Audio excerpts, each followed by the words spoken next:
The Subcommittee on Aviation will come to order.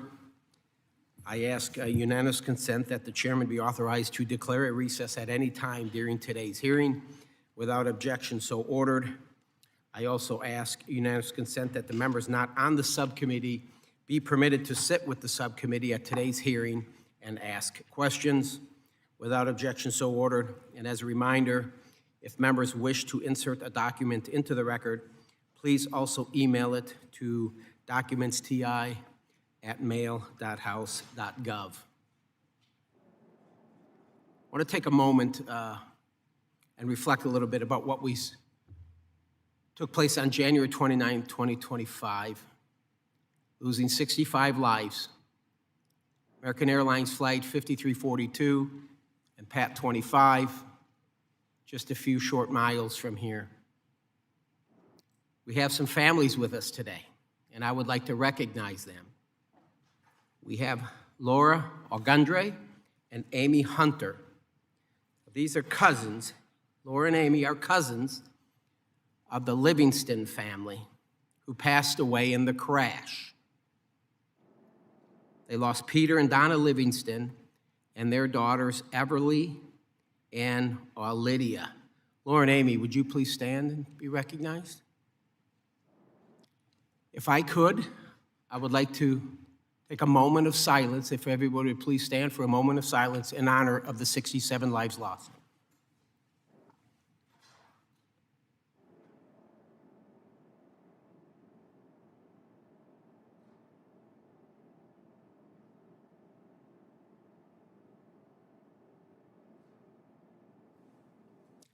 Thank you. You may be seated.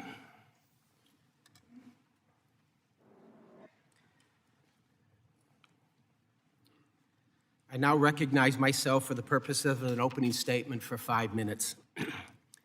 Good morning, and thank you to our panel of witnesses for being here today. Your testimony will no doubt provide valuable insight into today's critical discussion on air traffic control infrastructure and staffing. I want to be very clear. The reason that we are here today is that in its current form, this country's air traffic control system is unsustainable. It's unsustainable. That statement shouldn't come as a surprise to those in this room. In fact, many of the panelists before us today have been ringing the alarm bell for decades on the need for ATC modernization, increased hiring of controllers, and stable funding streams for the FAA. Dating back to 1995, the Government Accountability Office, or the GAO, has classified the FAA's efforts to modernize our AT system as high risk. While efforts have been made to address this deep-rooted since the 90s, it's clear they have fallen short. I say that not to heap blame, but to make clear that we're not much closer to a solution than we were in 1995. We need to rewrite the previous playbook and begin digging out of the hole that we've found ourselves in. And this moment in time represents a unique opportunity for the members of this subcommittee and all aviation stakeholders to coalesce around a common goal: meaningful air traffic control modernization that will benefit the flying public and all users of the national airspace system. At the request of this subcommittee, GAO undertook a more recent study on the FAA's air traffic control system. Published just last year, the report noted the urgent need to modernize aging systems and found 51 of the agency's 138 ATC systems were unsustainable. That's roughly 37%. 54 of the agency's 138 AT systems were potentially unsustainable, roughly 39%. So look at this. 105 systems out of 138 identified as unsustainable or potentially unsustainable, and 58 of those have critical operational impacts on the safety and efficiency of the national airspace. For a country that considers itself the gold standard in aviation safety, these numbers are unacceptable, and we must do better. While it is easy to lay blame at the feet of the FAA, and their project management is certainly not blameless, we also have to look at our own shortfalls. With a finite capital budget and unstable funding, the agency is forced into the impossible predicament of having to dedicate vast amounts of money on simply sustaining old and outdated systems, leaving little left over for the capital improvement projects. Furthermore, it is admittedly a technical challenge to modernize a robust system with little to no interruption that runs 24 hours a day, 7 days a week, 365 days a year, transporting almost 3 million passengers daily. So solving this problem will require the support of all the parties involved. However, if we're all pulling in the same direction, I have no doubt Congress can rise to the occasion. Much like Chairman Graves, and I suspect many others in this room, I was thrilled to hear that President Trump and Secretary Duffy have voiced their support for historic investments in air traffic control facilities and technologies. In keeping with the theme of today's hearing, America Builds, and the President's promise on building physical infrastructure, this is truly a unique opportunity to modernize our air traffic system. Once again, I would like to thank our witnesses for being here today, and I look forward to their testimony as we tackle one of the largest issues facing the long-term success of the aviation industry in this country. I now recognize Ranking Member Cohen for 5 minutes for an opening. Thank you, Mr. Chair. I appreciate your scheduling this hearing, which is so important at this time. Would have been important regardless, but it's most important now. The full flying public deserves a strong, modern, and well-staffed air traffic control system, no question. Today, that system is under strain, and it's been under strain for some time. Under Democratic and Republican presidents, it's been bipartisan in its failure to address the problems. We don't have enough air traffic controllers and haven't for many, many years. Some of that goes back to President Reagan and firing air traffic controllers. I think there were 11,000 fired. And we don't have enough technicians maintaining critical infrastructure. The recent and tragic mid-air collision at DCA is just the latest grim reminder that safety cannot be taken for granted. We've seen too many close calls in this country, runway incursions, mid-air near misses, in addition to the other tragic accidents that should serve as a wake-up call. They're not just flukes, these accidents. They're symptoms of an overburdened system and a workforce stretched too thin. This committee was not asleep at the wheel. Last year, in a bipartisan bill led by Mr. Graves, Mr. Larson, the 2024 FAA reauthorization law took important steps toward improving safety and staffing. That law just needs to be followed, like all other laws and constitutional provisions need to be followed.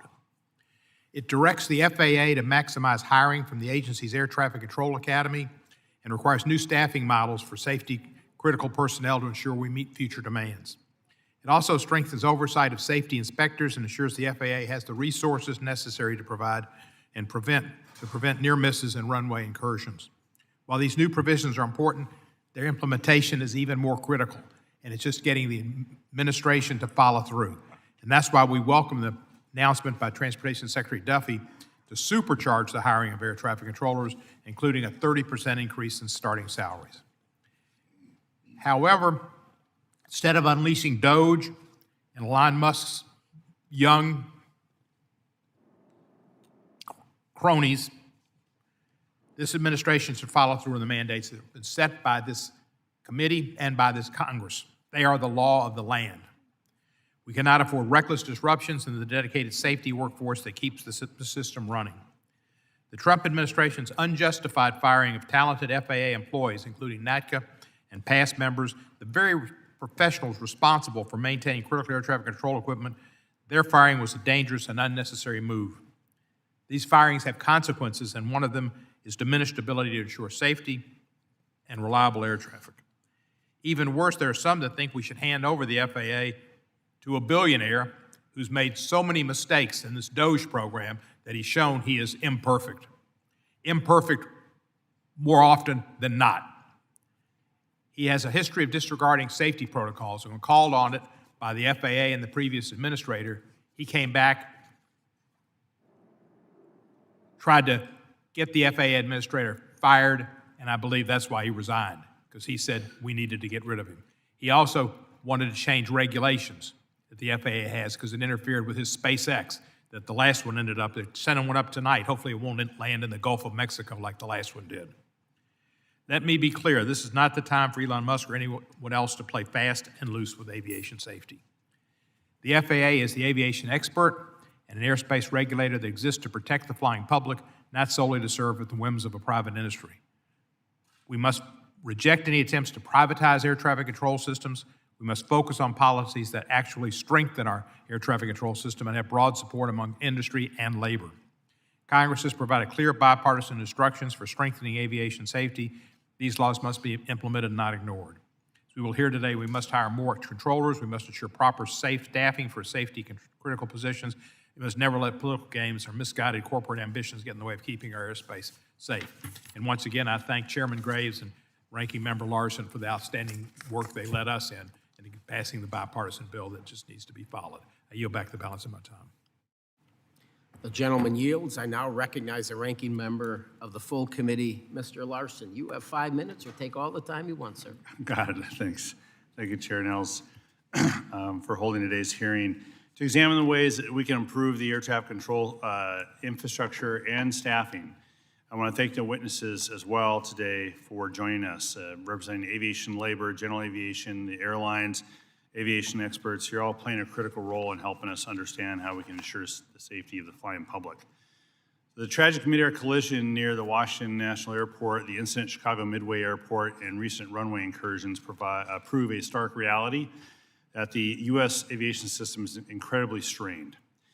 As this committee continues to keep the victims and the families, some of whom are here today, in our thoughts, it reminds me of the importance of the work that we're doing and what's at stake if we fail to address the challenges that continue to plague the National Airspace System, or the NAS. So nearly 1 year into implementation of the 2024 FAA reauthorization law and a few weeks into the new administration, this committee is at a critical juncture for U.S. aviation, as the administration is, I think, wasting valuable time and resources. We need to invest in safety enhancements now, enhancements to the FAA's aging ATC infrastructure. We have to grow and support our skilled aviation safety workforce. And we need to reject any administration action that undermines them or demoralizes them. We need these folks showing up to work every day, focused on their work, not on whether they're going to be able to go to work the next day. The overwhelming bipartisan 2024 FAA reauthorization law is a blueprint for these safety reforms that are needed to improve the ATC system. These solutions are well-reasoned. These solutions were hard-fought. These solutions present the best path forward towards improving the safety of the NAS. And the FAA's primary responsibility is to facilitate the safe operation of the NAS, which relies heavily on the expertise of the FAA's workforce, whether it's air traffic controllers directing aircraft across the country, technical operations specialists installing advanced runway equipment at U.S. airports, or even program assistants who are supporting various teams at the agency. They all are critical in achieving the safety mission at the FAA. Now, aviation experts have long raised concerns about the understaffing of the FAA's safety critical roles. For instance, the independent NAS safety review team found that these workforce gaps, quote, further erode the margin of safety and increase risk, end quote. It's alarming then that at such a tenuous time for the U.S. aviation, the administration has decided to purge the FAA of employees, hundreds of them. These folks are not just a, quote, handful of junior hires, as some have callously claimed. They're talented individuals who've dedicated their lives to aviation safety and careers in service to their country. So, Mr. Chairman, I'd like to enter in the record, if you could, a letter from myself, Ranking Member Cohen, Ranking Member Conley, and T&I Democratic colleagues to Secretary Duffy, and I'll have a chance to talk to Secretary this afternoon about this letter, demanding answers on these firings and the unproductive "what did you do last week" emails, and how the department will prevent these actions from jeopardizing aviation safety. Without objection. The reauthorization law recognizes the importance of the safety workforce by requiring the agency to annually hire the maximum number of controllers from the ATC Training Academy, update the antiquated staffing models for controllers, safety inspectors, and other critical safety positions, and expand the agency's training resources. Now, I want to recognize the administration has taken positive steps, including last week, to accelerate controller hiring. But these efforts are going to be in vain if the indiscriminate firing of safety employees at the FAA continues. So the FAA's safety mission also depends on very complex ATC systems that provide navigation and surveillance services for more than 45,000 flights every day. However, many of these FAA's ATC facilities and equipment, or F&E, have exceeded their expected service life cycle, which is made worse by inadequate funding requests over several administrations for the FAA's F&E budget, a point the chairman has made eloquently in his opening statement. Despite increasing appropriations in recent years, the 2024 budgetary estimate shows that the FAA needs $4.5 billion for F&E, with that funding need quickly approaching $6 billion in a few years. So the nation's ATC infrastructure can no longer rely on archaic technology like floppy disk and aging radar systems to keep our skies safe. And that's why the 24 authorization directed the FAA to accelerate the replacement of outdated, insufficient, unsafe, or unstable legacy systems. The law also requires the FAA to prioritize the development of runway safety systems and innovative air traffic management technologies. The law lays out the policies the DOT can implement now to bolster our air traffic control system and help ensure our skies remain safe for the traveling public.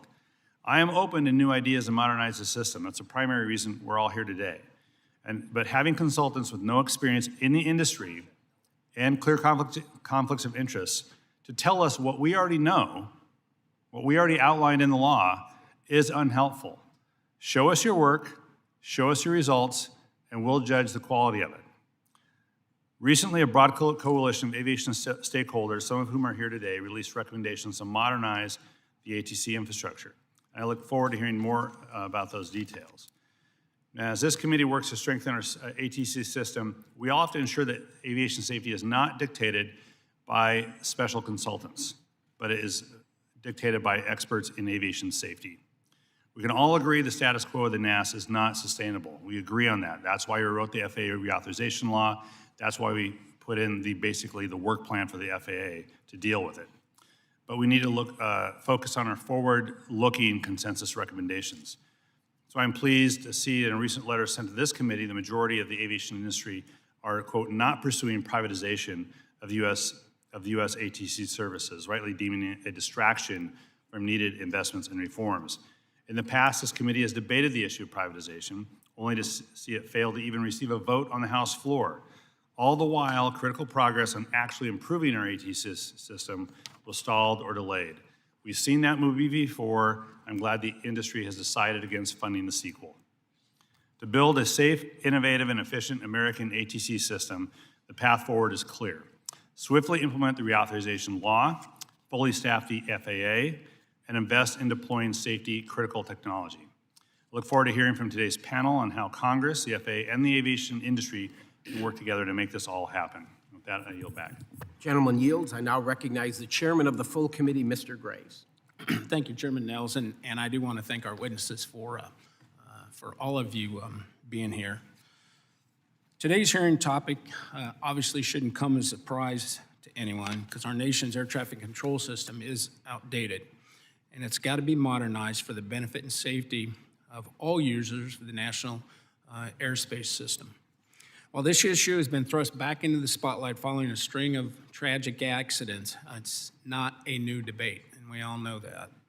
As a committee, we have to decide how to utilize advancements in technology to supplement the daily work done by our dedicated air traffic controllers working the towers and working the centers. And I look forward to working with fellow members and stakeholders to find common sense solutions that are going to improve the hiring of controllers, It's going to boost the air traffic control system and advance safety for the flying public. And furthermore, I'm very excited that both President Trump and Secretary Duffy have voiced their support for historic investments in air traffic control facilities and technologies. This moment represents a unique opportunity, I think, to transform our air traffic control system.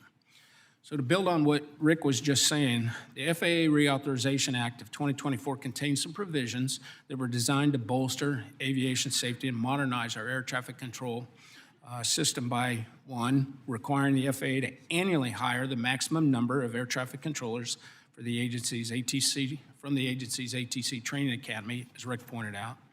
It requires the FAA to conduct an audit of all legacy systems in use by the agency and mandating that the agency develop a plan to accelerate the replacement of those legacy systems. However, it's incumbent upon Congress to build upon these provisions in the FAA bill and take a hard look at the way FAA invests in and modernizes our nation's ATC system in order to improve safety and strengthen America's leadership in aviation.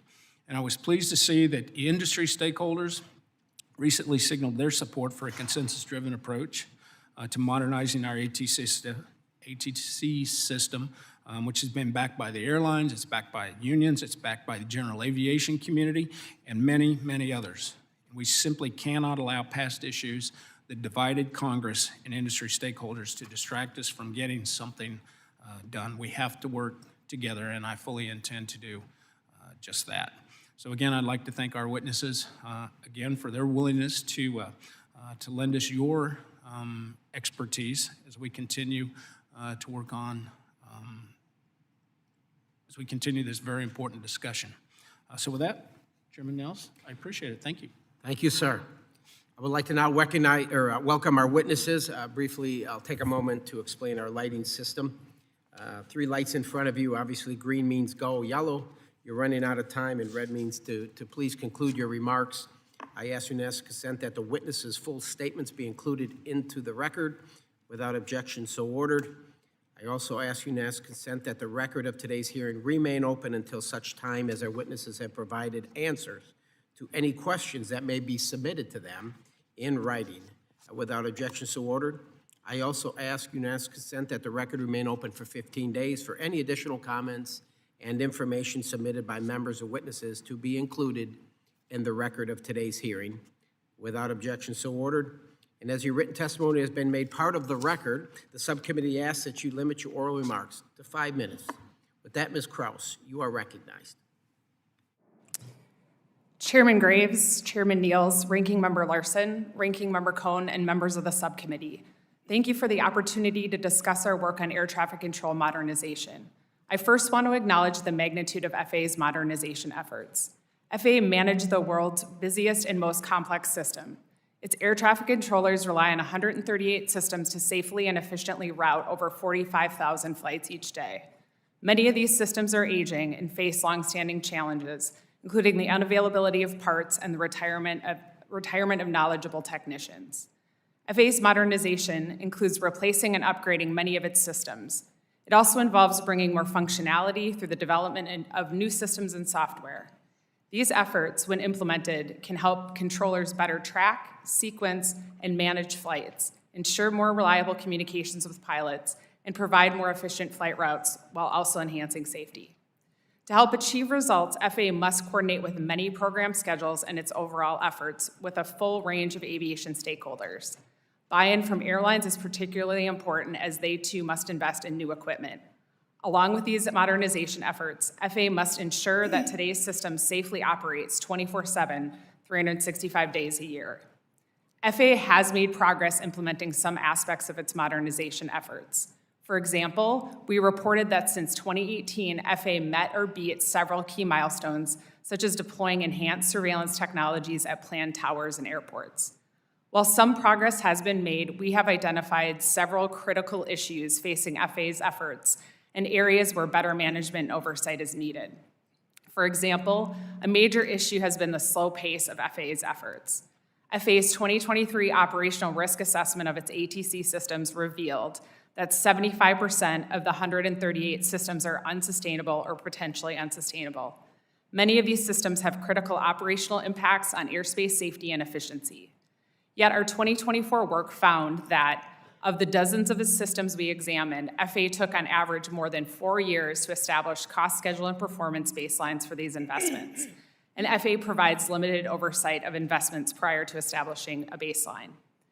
After establishing a baseline, these investments take years to complete. For the 9 investments that we looked at that had established a baseline, FAA plans to take, on average, almost 13 years to complete them. In addition, FAA did not have ongoing investments associated with 4 systems critical for safety and efficiency.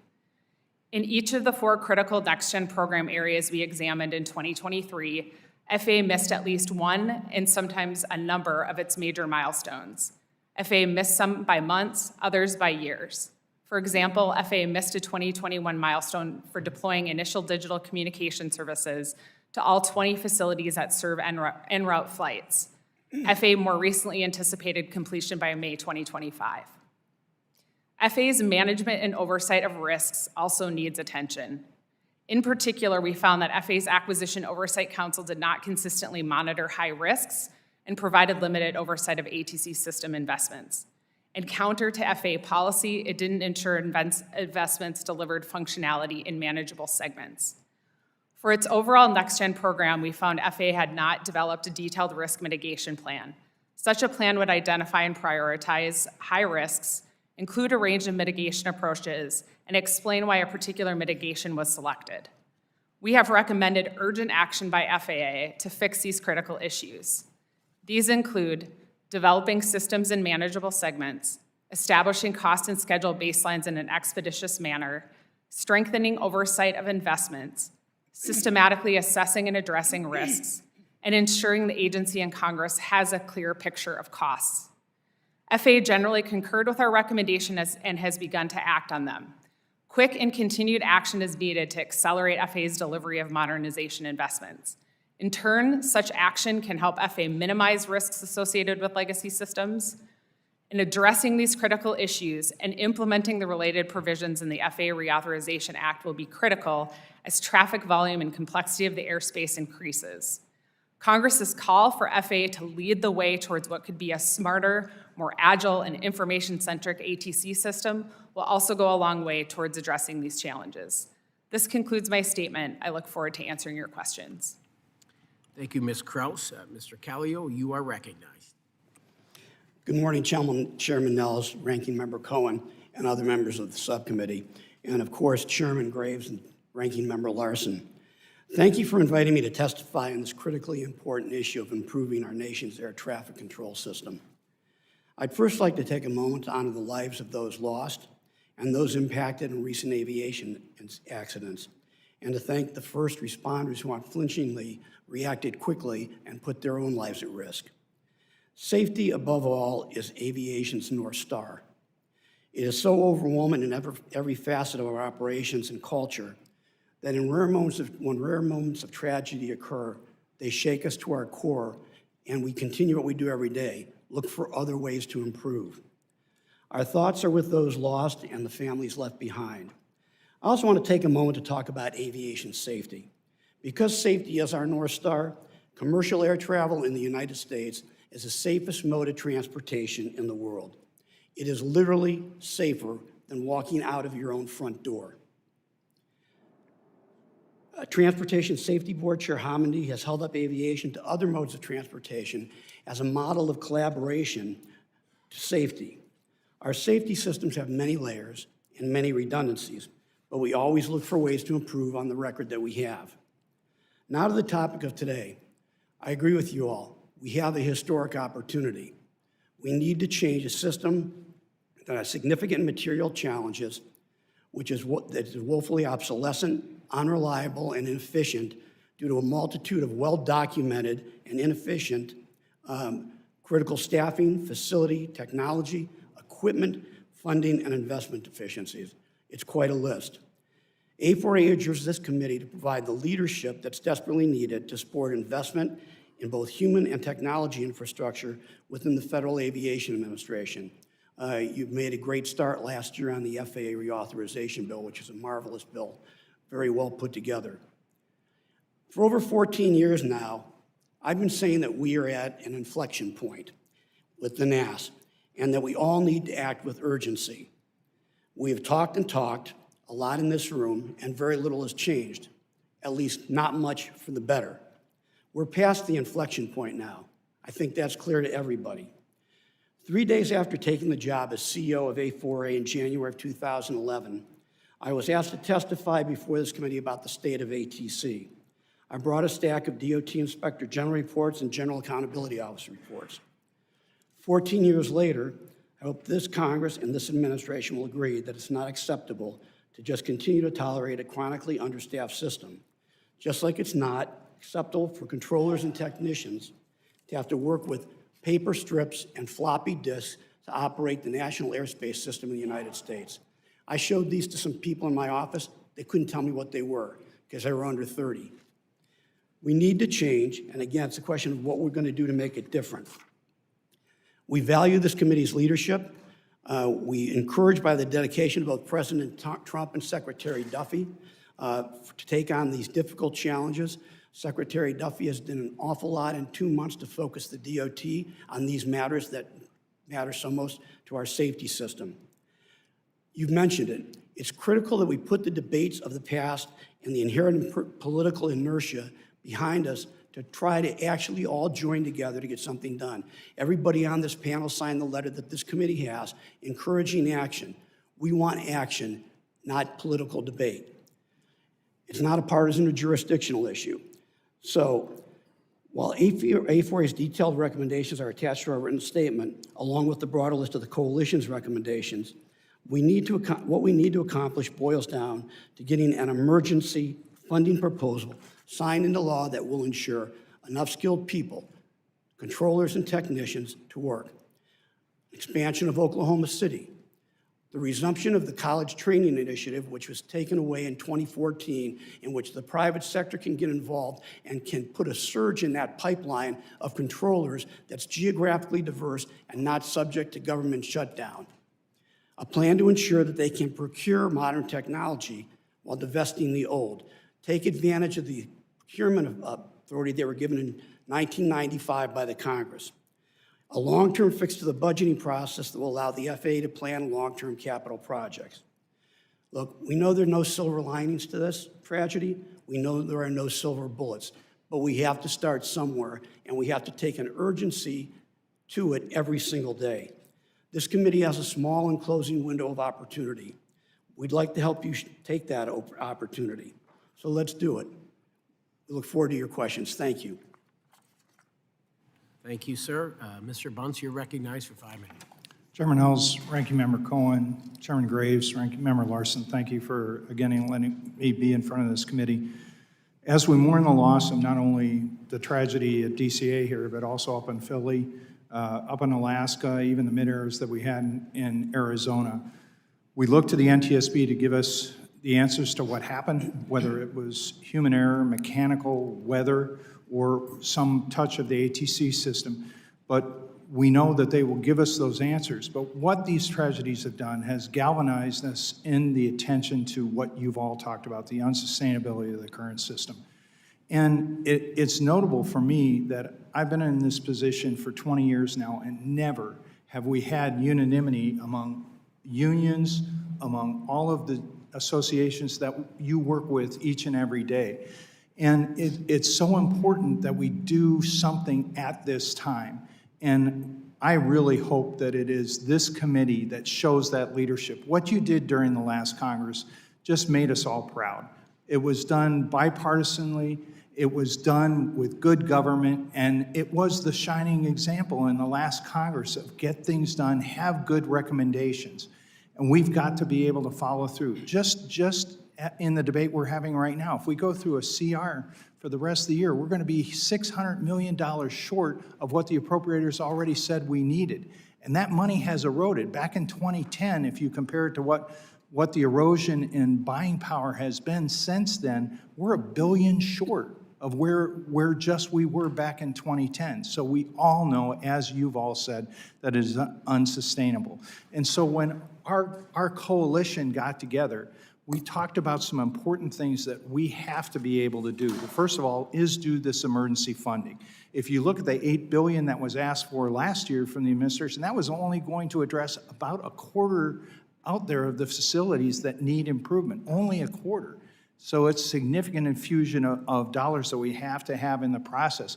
But also, we've got to be able to look at the procurement system that the FAA has. Back in the 90s, you all gave the authorities to the FAA to be able to fix the procurement system and use some streamlined authorities. Now, we've seen some examples recently where Tim Morrell at the ATO have fielded systems for surface awareness and things and done it quickly. That was in reaction to what happened up in New York and at Austin and other areas. That is helpful, but we don't see that normally. So the procurement systems obviously have to be fixed. We built this whole system back in the 60s.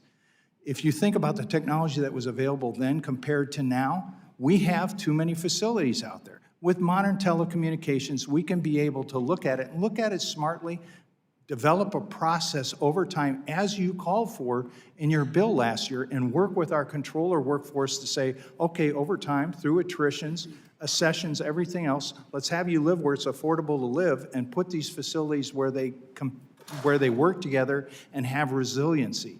But we need to all work together to be able to come up with a plan. And right now, the FAA is somewhat paralyzed because they always tell us that they can't come forward with a plan because even if they want to bring down one system, an old system that is no longer NDBs or things like that, that someone will get upset at them. So it's been very frustrating for all of us that have said, we want to work to be able to do what you, the Congress, told the FAA to do, and we can't get them to move forward. So we have to collectively support you in the leadership that you all can provide to be able to go and tell you how to right-size these facilities. And we also have to get rid of this craziness of trying to shut down the FAA or have portions of the FAA shut down if we have a government shutdown. We obviously have our controllers that are forced to work but without pay. But if we look at this, people don't realize that when the FAA starts to prepare for a shutdown, it causes perturbations to the whole system in their preparation, which they're already starting to do in the case that we will shut down next week. And then it takes weeks and sometimes months even to reconstitute. So there's multiple things that we want in industry to work together and help this committee, but we surely hope that it is this committee that leads the way, talks to your colleagues, both on the appropriation side, but also over in the Senate, and put smart ways where we can use the trust fund. We have examples out there of the Harbor Maintenance Fund and other ways that we can do smart multi-year programs to be able to start to fix this. So we look forward to working closely with you. Thank you, Mr. Bunce. Mr. Daniels, you're recognized. Good morning, Chairman Nehls, Ranking Member Cohen, Chairman Graves, Ranking Member Larson, and other members of the committee. Thank you for the opportunity to testify before you on this important subject. My name is Nick Daniels, and I am the president of the National Air Traffic Controllers Association, named as NATCA. And I'm a proud air traffic controller for the last 21 years as a civilian air traffic controller, 19 years at Fort Worth, Texas Air Route Traffic Control Center, and 2 years at Dallas Addison Tower. I also proudly served as a sergeant in the United States Marine Corps with 5 years as a tower and radar air traffic controller. I want to start by saying that NATCA grieves for the families, friends, and communities that were devastated by the aviation accident on January 29th at Washington National Airport. We remain steadfast in our commitment to work with all federal agencies investigating that accident. NATCA takes pride in our role as the aviation safety organization that stands shoulder to shoulder with Congress, the executive branch, the industry stakeholders to ensure that the national airspace system remains the safest and the most efficient in the world. We always seek to be part of the solution and look forward to working with Congress and the administration to address the challenges we face today and in the future. NATCA's subject matter experts play a critical role in safety, training, and modernization of the national airspace system. It is essential that NATCA is able to collaborate with Secretary Duffy, Acting FAA Administrator Rocheleau, members of Congress, along with the industry stakeholders on this pivotal subject. The 10,800 dedicated American air traffic controllers, though 3,600 short of what's needed, along with other aviation safety professionals that we represent throughout the FAA, Department of Defense, and Federal Contract Tower program, are vital to the United States economy.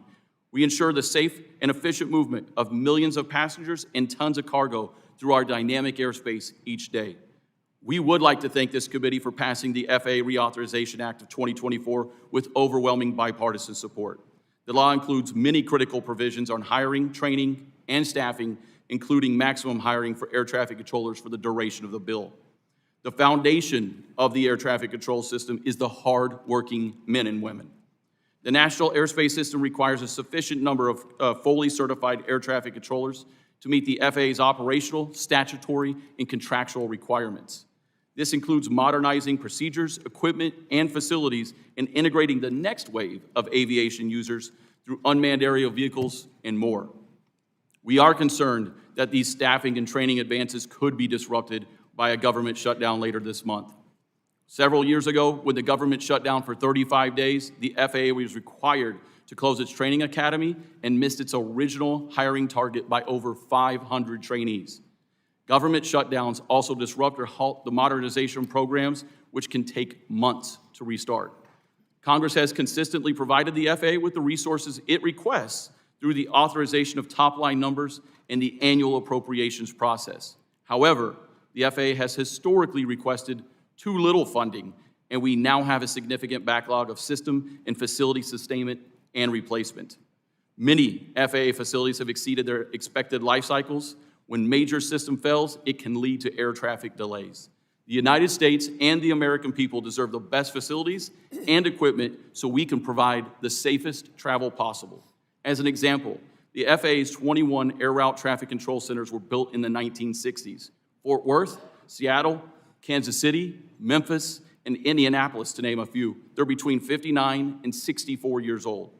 The tower and radar facilities also require attention. The average FAA-operated tower is 36 years old. To sustain many of these legacy systems, as well as to enhance and deploy critical safety and modernization programs, the FAA projects it will need $6 billion annually for its facilities and equipment account. To be clear, we have experienced success. Last year, the agency and NATCA were able to fast-track the deployment of the Surface Awareness Initiative, a tool that will help controllers mitigate the risks of wrong surface landings and runway incursions. Now, we needed to deploy it to other air traffic facilities. NATCA's continued involvement as a productive and collaborative partner will ensure that the FAA continues to deliver on these initiatives to industry stakeholders and the flying public on time and at cost savings to the American taxpayers. Recently, Transportation Secretary Sean Duffy stated he wanted to ensure that only the best and brightest serve as air traffic controllers. NATCA wholeheartedly agrees and is committing to working with Congress and the administration to incentivize the recruitment and training of the next generation of air traffic controllers. I look forward to your questions. Thank you, Mr. Daniels. Mr. Sparrow, you're recognized. Chairman Nehls, Ranking Member Cohen, Committee Chair Graves, Ranking Member Larson, and subcommittee members, thank you for inviting me to testify on behalf of PASS. My name is Dave Sparrow. I am the president of the Professional Aviation Safety Specialists. PASS represents approximately 11,000 FAA and DoD employees throughout the United States and abroad. Among these employees are airway transportation system specialists and aviation safety inspectors. PASS members work to ensure the safety and efficiency of the nation's aviation system. Before I talk about the critical work they do, I must address the turmoil being directed towards the federal workforce. PASS is concerned by the confusing messages from the administration regarding deferred resignations, terminating probationary employees without cause, and efforts to purge the federal workforce. Military veterans have been fired, as have employees who have spent years with a contractor doing the same work before being recruited by the FAA. PASS believes all these employees support the safe operation of the national airspace system. Haphazardly eliminating positions and encouraging resignations are having a demoralizing effect on the workforce. They are a distraction for employees performing safety-critical duties. All parts of this aviation ecosystem work together to accomplish a critical goal, the safety of the American flying public. The chain provided by these safety-focused professionals must remain strong and every link intact. PASS represents the Air Traffic Organization Technical Operations Unit. FAA Airway Transportation System Specialists within TechOps ensure the functionality of the pilots and controllers. They touch nearly every piece of technology in the air traffic control system. We cannot turn on the lights without them. Adequate safety and comprehensive training are critical. Insufficient staffing not only leads to prolonged restoration times and increased flight delays during outages, but also poses challenges in ensuring adequate shift coverage, as ours is a 24/7 workforce. It creates unnecessary stress on air traffic controllers when alternative procedures are required due to an equipment malfunction if a trained specialist is unavailable for restoration. PASS has consistently emphasized the need for sufficient staffing and underscored the initial absence and now the slow progress of a reliable staffing model to guide decisions and placements. The development of the TechOps staffing model over the course of a decade has revealed a significant shortfall of at least 800 employees. While PASS does not agree that the model is factoring in all of the necessary data to determine the optimum number of system specialists, it nonetheless reveals an understaffed workforce. Furthermore, system specialists are confronted with the daunting task of managing aging systems that form the backbone of the NAS. The result of the 2024 PASS survey underscored key concerns shared by employees nationwide. These concerns include the challenges posed by obsolete equipment, cumbersome procedures, unreliable parts, system complexity, and again, inadequacies in workforce staffing and training.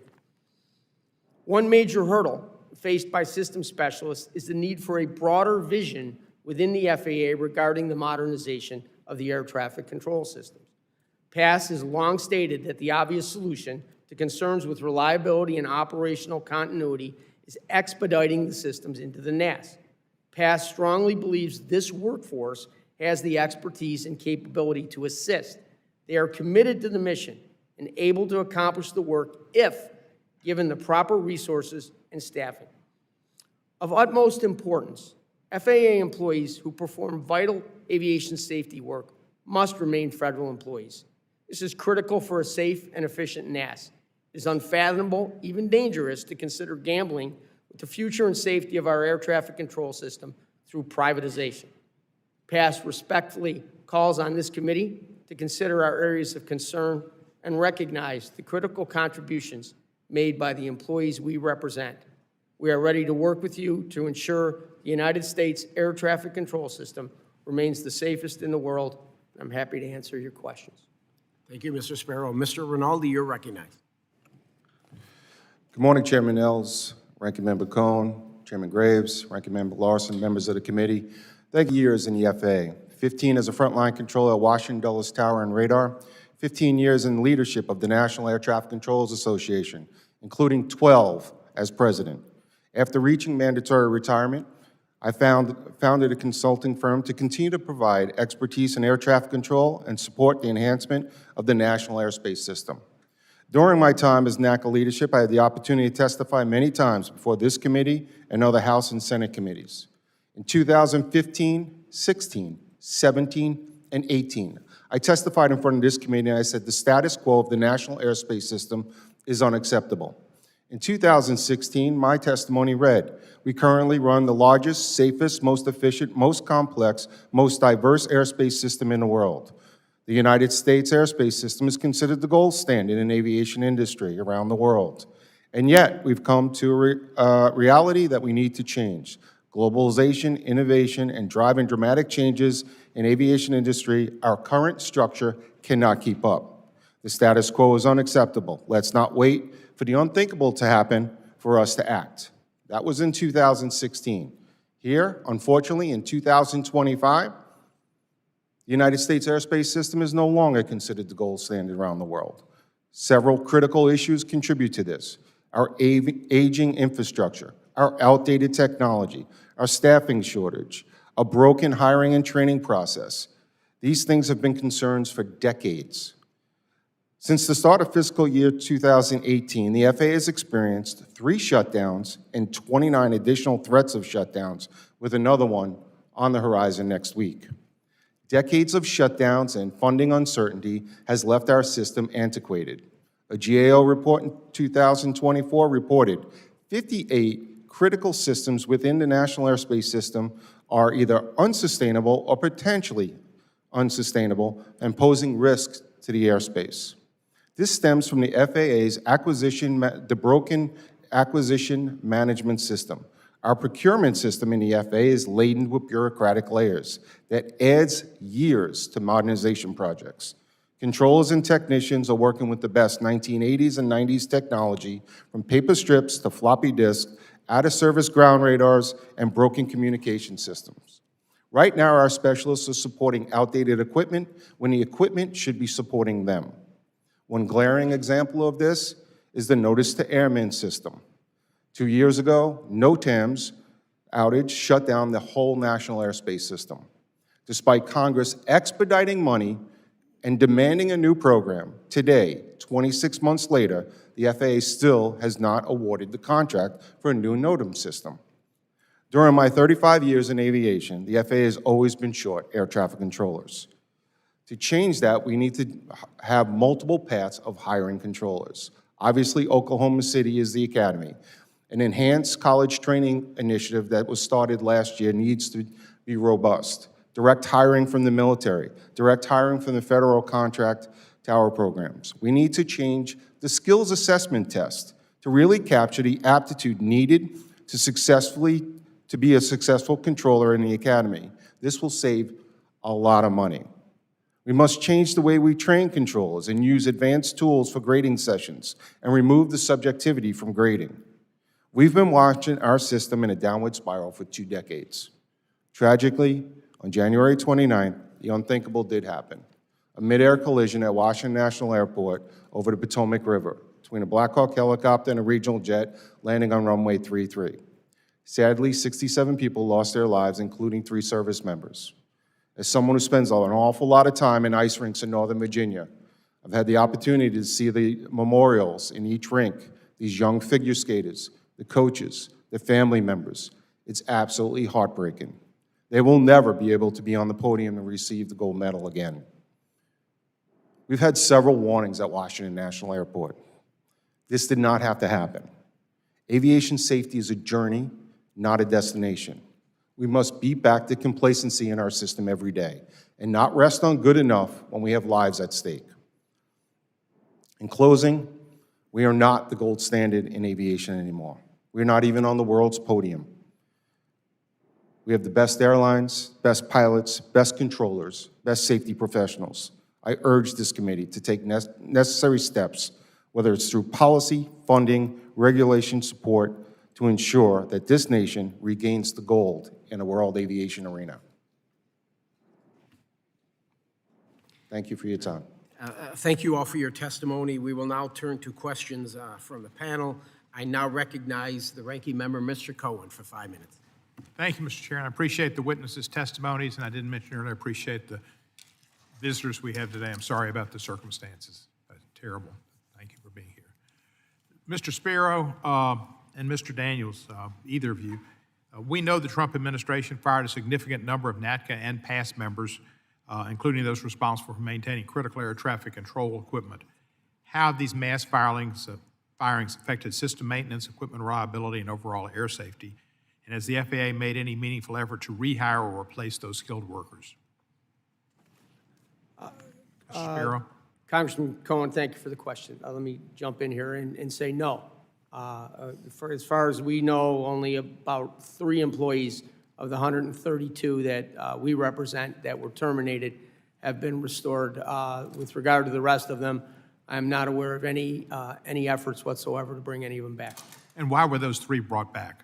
They were instrument legal examiners at their registry in Oklahoma City, and I believe based on the number of them that were removed and their skill set they brought to the table, it was going to start to cause a backlog there when it comes to when it comes to aircraft registration. Thank you, sir. Mr. Daniels? Ranking Member Cohen, thank you for the question. For air traffic controllers, there were no air traffic controllers removed in those firings, but we do have other aviation safety professionals that we represent. We believe them to all be essential. We continue to evaluate the impacts to safety, and we will make sure that we raise them through this committee as appropriate as they're identified. And do you find that the past members that were fired are also essential for the FAA and for the air traffic controllers? The air traffic controllers absolutely rely on any person that supports the system day in and day out. Thank you, sir. Mr. Sparrow, another question. We've seen calls to privatize aspects of the FAA and suggestions that Elon Musk or someone like him, not that there's anybody like him, he's so grand and amazing and powerful and brilliant and rich, should have influence over the agency's operations. Does PASS support privatization of the air traffic control system, or should we instead focus on fully implementing the reforms in the 2024 FAA reauthorization law? Thank you for the question, Congressman. So the problems right now are predictable funding, long-term planning, faster deployment. Those are the issues that need to be addressed.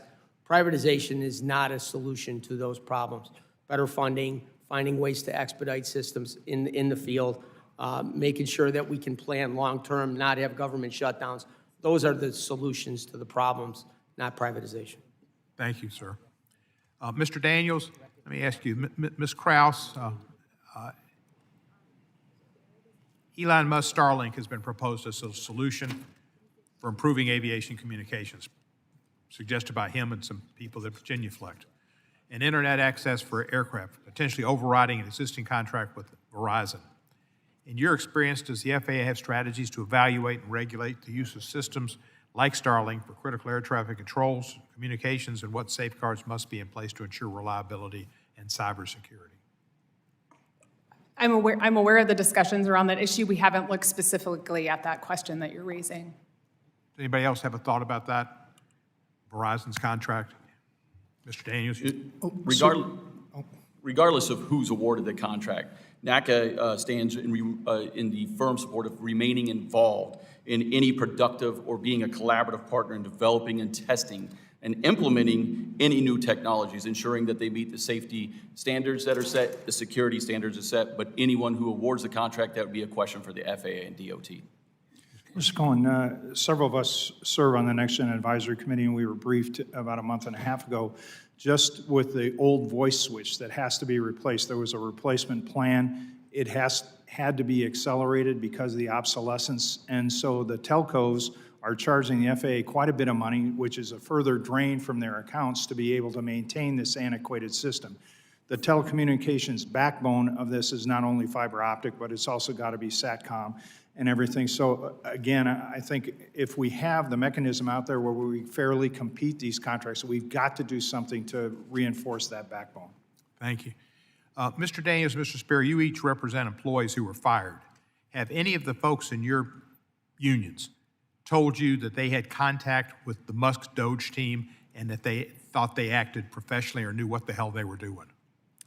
Congressman, thank you again for the question. No, none of our members that were removed in the probationary status. No, but anybody that so they weren't even they weren't asked about, do you need these people? Do you need this? Do you need X? We are not aware that there was any contact with any of those probationary employees. Thank you. Mr. Sparrow? Congressman, no. On Valentine's Day at 11:30, people were getting emails saying they were terminated without any notice, without any cause, no discussions with us with regard to who was essential, who wasn't needed, who was unnecessary, nothing. Valentine's Day. The lady in red, was she in Oklahoma City too? I believe so, sir. Thank you, sir. I yield back. Gentleman yields. I now recognize Mr. Larson for 5 minutes. Go ahead. Thank you, Mr. Chair. Being surprised is because this happened last week too. I was given a chance to cut in line. I didn't ask, so I wonder if something's up. So, but thank you very much, Chairman Nehls. First for Ms. Kraus. So the reauthorization law directs the FAA to accelerate the replacement or enhancement and going through your of outdated systems. Did you set a priority in your analysis of which systems might be best? I know there's sustainable and not sustainable and so on, but even within that mix, is there a top 5 list that you think that has to get done for whatever reason? Yeah, I mean, I think, when we looked at, the information we have is based on the 2023 operational risk assessment that FAA was doing. I think they were in the process of updating that this year. I think it would be good to get updated information on where things are at and kind of what plans and investments are in place when it comes to some of those unsustainable systems. That's why we recommended in our report that it's important.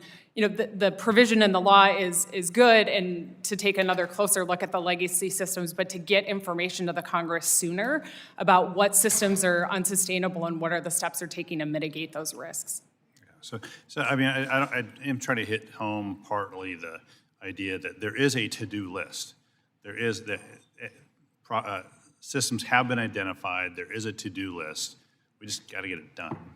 Yeah, I mean, they have, they do have systems that have investments associated with them in terms of, but we did find some areas where they, 4 of the programs did not, that were critical to safety and efficiency, did not yet have modernization programs or investments identified. So again, that's why it's really important that FAA use that operational risk assessment to help inform Congress of how risks are being mitigated with those systems. Right. Ms. Sparrow, I have a very, all analogies are imperfect. This one's kind of imperfect, but I'm thinking of a construction company that gets a contract and they're resurfacing a bit of the road, and they have safety flaggers on each end to be sure that the work environment is done safely, the work is done safely. So what if we just focused on that safety or critical mission and all we had was flaggers to keep things safe, but the folks who are doing the construction aren't necessary because they're not related, it's not related to the safety mission. It doesn't make a lot of sense to do that, right? You need everybody there. So my analogy then is this idea of what happened to I think they're called the program assistants or the past members who are in support of those who are in direct safety missions, but those folks can't do their safety mission without the work of these program assistants. Is that, again, an imperfect analogy, but some of these folks are probationary and got fired, and now there's no one to do that program assisting job to support the safety mission, so someone's got to do it, presumably the people who are supposed to do the safety mission. That's correct, sir. I appreciate the question. So there's an old saying that the job isn't done until the paperwork is finished. Sort of how this works. Everybody has a role to play to make sure that our frontline workers can do the work they need to. The aviation safety inspectors, the airway transportation system specialists, those are the folks that are right there touching the national airspace system. But everything they do is supported by management and program assistants, by maintenance mechanics. We have aeronautical information specialists who create charts and maps, identify obstacles.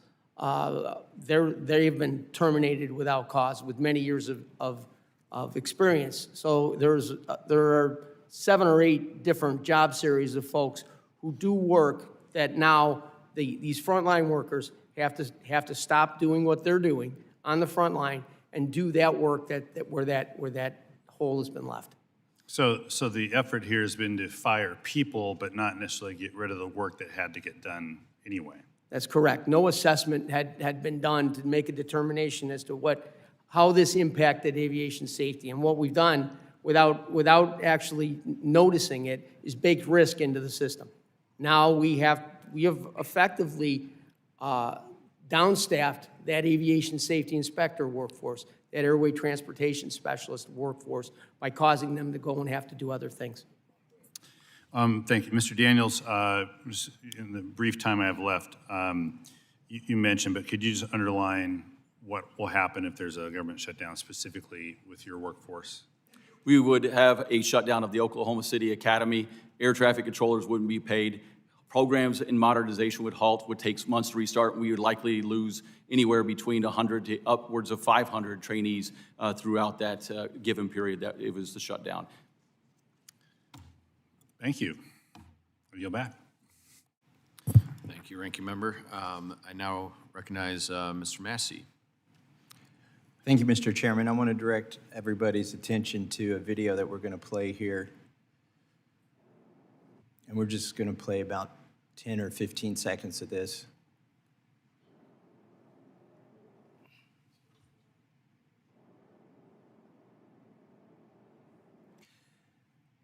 That's enough. You can pause it. So, Mr. Daniels, you were an air traffic controller at one point. Is that correct? Yes, sir, 26 years. So can you tell me what we're looking at there on the screen? You're looking at a display of a visual tower. We call it the STARS. scope. It's what they're looking at, and it's what they're referencing for traffic in and around the area. My constituents are always shocked when I tell them this is what air traffic controllers use in 2025 to monitor air traffic near airports. What is the age of this system? Does anybody know when these kind of scopes first came out? I do have and again, thank you for the question. I do have a unique background. In 1999 in the United States Marine Corps. I helped test that system when it was first rolling out. So it's been around since them in early testing. So we're looking at a display that's, it looks like it's 40 years old, but maybe it's 25 years old, or a quarter of a century. I know there's a desire not to complicate the screen, not to put too much information on there for air traffic controllers to distract them. And I know they're probably extremely proficient at using this information at deconflicting air traffic. But it just, anybody who looks at this screen and wonders how is this 2025 and this is the state of the art for air traffic control in the United States of America is really perplexed in my mind, or in my experience. Ms. Kraus, can you talk about these legacy systems and when is the last time they've been updated substantially from this? Yeah, I mean, I think, as we point out in our report and in my statement, there's about a third of the systems that are deemed unsustainable. So that means that they have challenges with finding spare parts, expertise, retirement of technicians that can help maintain these systems, as well as some could run into funding issues as well. I think whenever you're looking at modernization, you have to assess a couple of different areas, like whether a system needs modernizing, what are the costs, what are the risks, what's the criticality, what's the system performance. And so certainly we are seeing an aging ATC system and a need to make sure FAA is addressing those unsustainable systems. When we unfortunately have to go back and review video and audio from situations that happen, like this recent crash, it seems like the audio is sometimes just barely intelligible when we get to listen to it. Is this the case? I mean, why is there static? Why is it hard to understand the communications between air traffic control and the plane sometimes? Is that an artifact of the recording device, or is that actually what they're hearing when they're talking to each other? Anybody feel free to answer that. Congressman, I'll start out by saying, again, thank you for the question. Quite often it is as garbled as you hear. Multiple aircraft on multiple frequencies. We continue to work with any persons or any contractors to improve it, but there are many occasions where we use standardized phraseology for those very moments. We know what the pilot's gonna say. They know and expect what to hear back, so that way we reduce those communications. And even when it may sound garbled to somebody else, they know and understand our instructions. And if they don't, we ensure that we take the opportunity and time. We do what's called hear back, read back. We tell it to them, they have to tell it to us, and we make sure it's exact and matches. In the recent collision at DCA, there was some question as to whether the helicopter actually heard one of the last instructions to it when we replayed it. What can we do to improve, anybody here who wants to, Ms. Kraus, is there anything that you know that we could do to improve the audio between communications? I mean, part of the next-gen effort is to implement data communications improvements. So again, to improve, provide text-like communications between pilots and the controllers, but there may be some other folks that have thoughts on that question as well. Carson Massey, when we fly, to have this digital capability is a true force enhancer, because if the number of misreads out there is truly significant. The controllers are talking on multiple frequencies, sometimes just directly to you, but then they're broadcasting, what is the ride at this altitude, but also very specific information. When we get this through the data communications, it's amazing how quiet it gets up at the flight levels. And we're just now starting to exploit that capability. It really is a great enhancer for the great work that our controllers do. And with the amount of traffic that we see soon to be in the system, we're going to need more and more of that capability.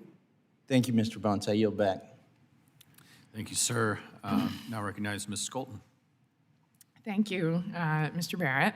And thank you to our chairman and ranking member for holding this really important hearing today. Welcome to our esteemed panelists. We thank you as well for your witness and testimony here today, as well as the work that you do when you're not before us.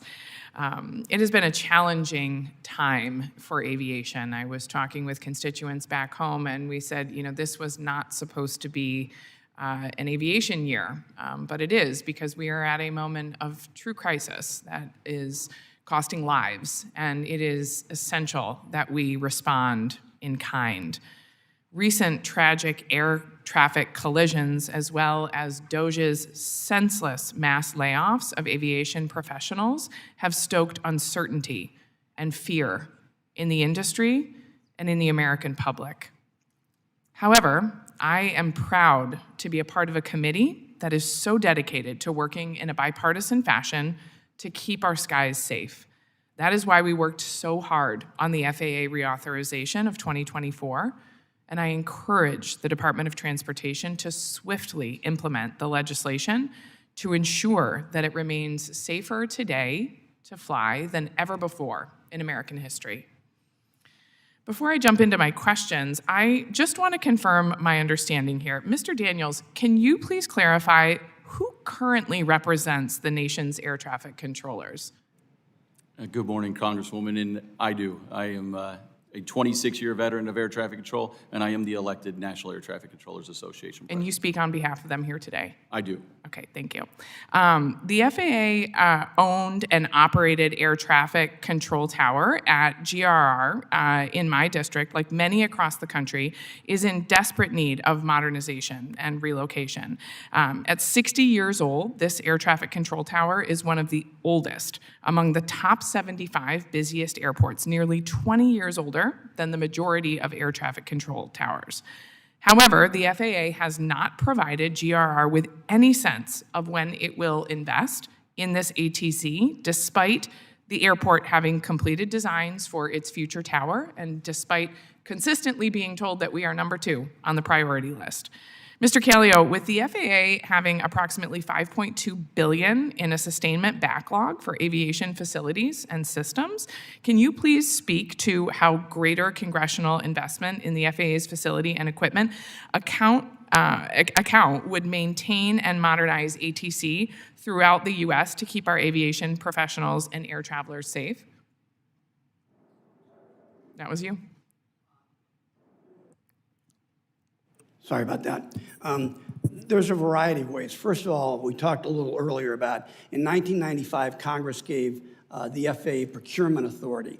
It's rarely been exercised, or at least we believe exercised appropriately.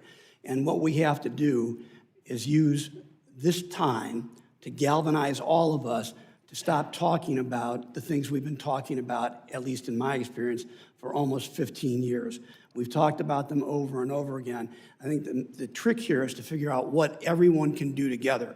Everybody at this table has come together representing an awful lot of the aviation industry. We all have our differences. We came together and provided this committee with a letter of recommendations that could be done. Those need to be looked at carefully, followed, and implemented. And that takes a little pressure on the FAA. It takes looking at new ways of doing things. I recounted earlier, Congresswoman, that when I first came here to testify 14 years ago, after 3 days on my current job, I said we were at an inflection point, and I came with a stack of GAO studies and Inspector General Report studies that have been written for years, all saying the same thing over and over again. Modernizing our aviation infrastructure and addressing the industry's workforce shortage are intricately linked. We have to upgrade our aging system to equip our highly skilled aviation workforce with the tools they need to do their jobs well. Unfortunately, the ability of technical professionals to repair our aviation infrastructure and staff to these towers is very limited. Mr. Daniels, with a looming government shutdown in just 10 days, how would the administration and majority's potential failure to act put further strain on our air traffic controllers? Congresswoman, thank you again for the question. It will sever the artery, which is the pipeline of air traffic controllers in the system, by shutting down the Oklahoma City Academy. Not only that, You then have air traffic controllers that deal with the stresses and pressures every day of this system, making thousands of decisions in a moment's notice, handling and caring for the sky, now starting to worry about their daily paycheck. We live like every American does, and a lot of times that's paycheck to paycheck, and putting those stresses and pressures on that puts us in a very vulnerable position and adds risk to the system.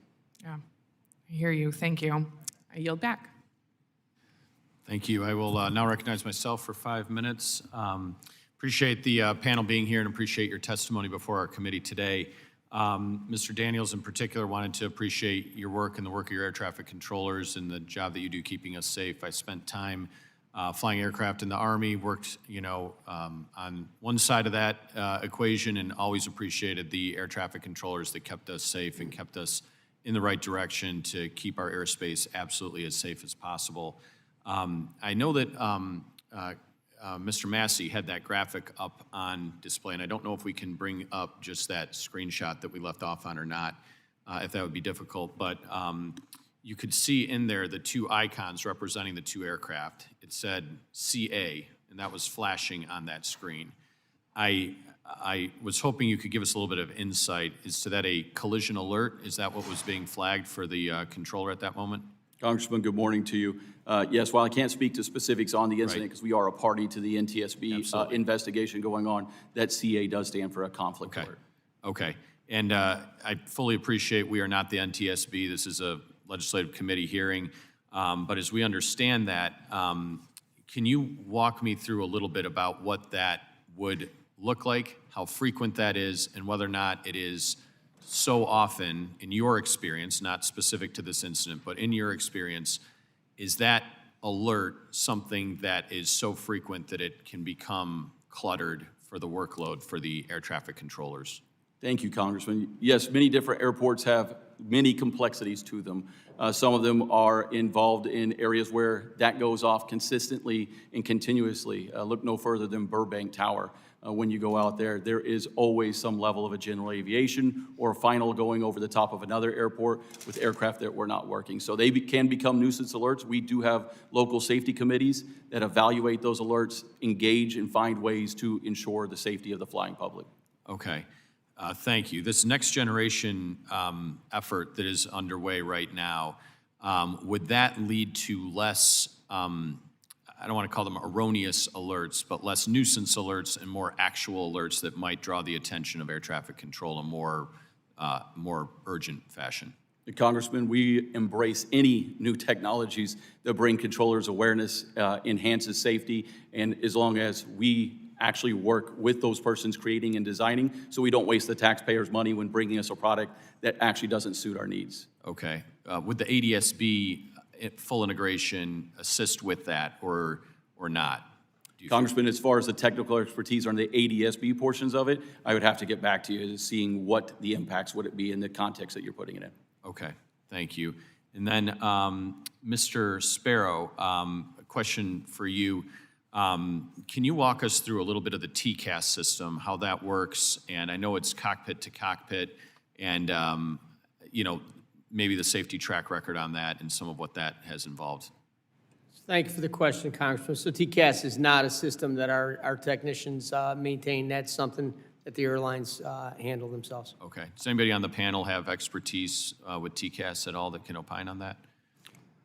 Well, sir, as you know, as an aviator, we've got multiple systems that are out there. The TCAS, though, in this case, it does get disinhibited or is not enabled when you get close to the ground, and that's why ADSB gives you a capability to be able to have awareness of altitude, especially, we looked at that video there. That's the two-dimensional depiction. The three-dimensional depiction is available to us as pilots in the cockpit using ADSB when we get down closer to the ground. Now that means that everybody's got to have ADSB operational and using it, but it's an enhancer that also helps Mr. Daniels' community be able to go and help with the deconfliction. Sure, and I know that the TCAS is, the audio tone is disabled below a certain altitude, but I believe it's below 500 feet generally. Is that your experience? Yes, sir. But the alert for that would come far, it's not just before impact, right? There's a standoff separation that would alert through TCAS prior, if you were approaching 500 feet, the audio tone and the alerts would have come prior to that threshold in all probability, correct? Yes, sir, and it gives you commands to be able to go and do the actual maneuver of the aircraft to deconflict. Okay. My last question, I'm kind of short on time. For any of you on the panel, this next generation air transportation system, I know it's heavily reliant upon GPS. We have fewer and fewer ground-based VORs that are operational right now. Is there any concern that as we migrate away from the radio-based ground systems that we are putting all of our eggs in a GPS basket that could open a vulnerability that we would not have a backup system for that purpose? Yeah, Congressman, let me jump in. I think resiliency is very important. There's a lot of issues with GPS now, and you hear about spoofing and other aspects. It's very important that the FAA maintain a resilient system with ground-based technology. Do you know how many briefly are percentage-wise no longer operational ground-based radio signal VORs? So there was a VOR, they called it the VOR MON program a few years ago, that they began to phase out a number of them. It was done in a risk-based process, but probably half of them have been eliminated around the country. We could get you the numbers, though. Thank you, sir. Appreciate it. Thank you. Now recognize Mr. Johnson. Thank you, Mr. Chairman. Right now, the American public is understandably concerned. Passengers, pilots, flight attendants, and air traffic controllers are feeling the weight of uncertainty, wondering if the systems in place to protect them are as strong as they need to be. The recent incidents we've seen are not just unlucky mistakes, they are warning signs of a system under strain. Outdated technologies, overworked and understaffed air traffic controllers, and years of underinvestment have put unnecessary risks into our aviation system. That's why this committee came together, and Republicans and Democrats alike passed the 2024 Federal Aviation Administration Reauthorization Law. We don't always agree, but on this we did. We all understood that hiring more air traffic controllers, updating old staffing models, and improving air traffic control technology were not optional. They were necessary steps to keep our skies safe. Despite this clear bipartisan mandate, our aviation industry is seeing delays, inaction, and now even cuts to the very workforce we fought to strengthen. I am stunned that co-presidents Musk and Trump are firing over 500 FAA employees, including those maintaining radar systems and landing equipment, when aviation safety is already at risk. And Americans are deeply troubled and concerned about how our aviation safety is being compromised by co-president Elon Musk's glaring conflict of interest as he tries to coerce the FAA into canceling the contract with Verizon and awarding without competitive bidding the contract to overhaul the communications system that is the backbone of this nation's air traffic control system to one of his own companies. In other words, after firing essential and experienced FAA employees, the folks who are left at FAA are being leaned on to replace Verizon, which won the contract, and award the $2.4 billion contract for the air traffic control system to the man who's threatening to fire them. This kind of corruption and cronyism is breathtaking, and it's a threat to the safety of the public. This is not making our aviation industry safer or better. It's jeopardizing public safety and our ability to track and manage air traffic safely. What troubles me even more is the silence from my colleagues across the aisle who helped pass this FAA bill. Where is the accountability and where is the urgency? Mr. Spiro, stress is never helpful, especially in high-stakes professions. The FAA's air traffic organization, which provides air traffic control services across the United States, is undeniably one of the most stressful jobs in the world. There's absolutely no reason the government or Elon Musk should add unnecessary challenges to this already high-pressure profession. Yet, we're witnessing actions that can only be interpreted as attacks on these essential workers, actions that directly undermine their ability to perform their duties. Mr. Sparrow, do you believe that these actions significantly increase the stress on air traffic controllers in an already demanding job? So thank you for the question, Congressman. I can't speak to the controllers. I can speak to our workforce, though, and I'm sure Nick will jump in here on controllers. But the amount of constant stress and questions that are coming every week, and the accusations, and the negative comments about federal employees are causing folks to regularly now wonder if they're going to have a job tomorrow. And as they begin to pull people out of their positions and we all have to take on more responsibilities, every single day, folks wonder how this is going to play out. Well, and it does cause them stress. Let me ask Mr. Daniels to answer that question also. Mr. Daniels. Yes, Congressman, good morning. Thank you for the question. Air traffic controllers deal and have to manage with stress day in and day out. Anything that adds to that, any uncertainty is what brings an added risk that has to be evaluated into the system. NATCA remains absolutely committed to working on any and all new technologies as long as we are part of that process, a collaborative partner in it, in not only the implementing of it, but also the testing and the development. And we want to ensure the safe standards and the security of it. And that happened with Verizon, but it has not happened with Elon Musk, has it? The FAA and the DOT award the contracts. NACA is not involved in who does that. So, I mean, if you're leaning on somebody to award you the contract and you're threatening them with termination, they award the contract to save their own jobs and then put the American people at risk. With that, I yield back. Thank you. The gentleman yields back, and I recognize Mr. Burchett for 5 minutes for questions. Thank you, Mr. Chairman. I'm not a pilot, nor do I ever aspire to be, but I would say for the record that my mama actually flew an airplane during the Second World War. I'm very proud of her. She was an incredible lady.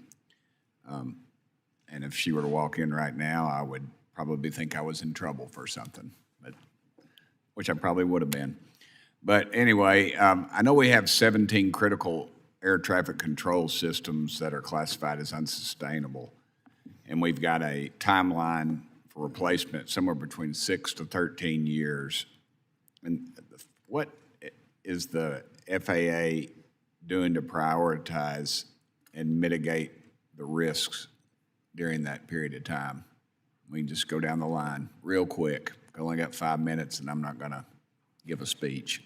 Yeah, I think what you're citing is the operational risk assessment. In certain cases, they have developed modernization investments for those, but there were some additional systems that needed plans. Congressman, I think the answer is not enough. We're so far behind on so many of these systems. I think the question for all of us and for this committee is based on the FAA reauthorization bill of last year and what we now know needs to be further done. How do we expedite it? How do we make action happen? Congressman, during the last administration, FAA Administrator Whitaker started to put out a plan called NAS 2040, trying to say what's the vision going to be like 15 years from now.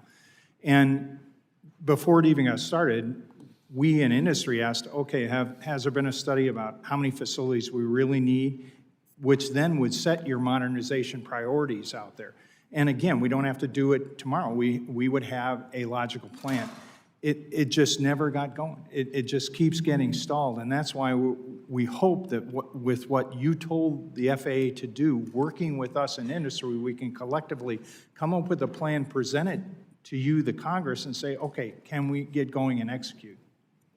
Congressman, I'll be brief. Thank you for the question. We remain committed to working with the FAA on these priorities, and I believe we align on most of them. Telecommunications being the number one, NOTAMs being the number two. Both of those can take down the entire national airspace system. Our information display systems that need updated so that way we can have more heads-up time talking to aircraft. And then our radar and surveillance, as you noted earlier, was the Surface Awareness Initiative or higher. Those things are, if we prioritize and focus, we can make some actual progress with this committee.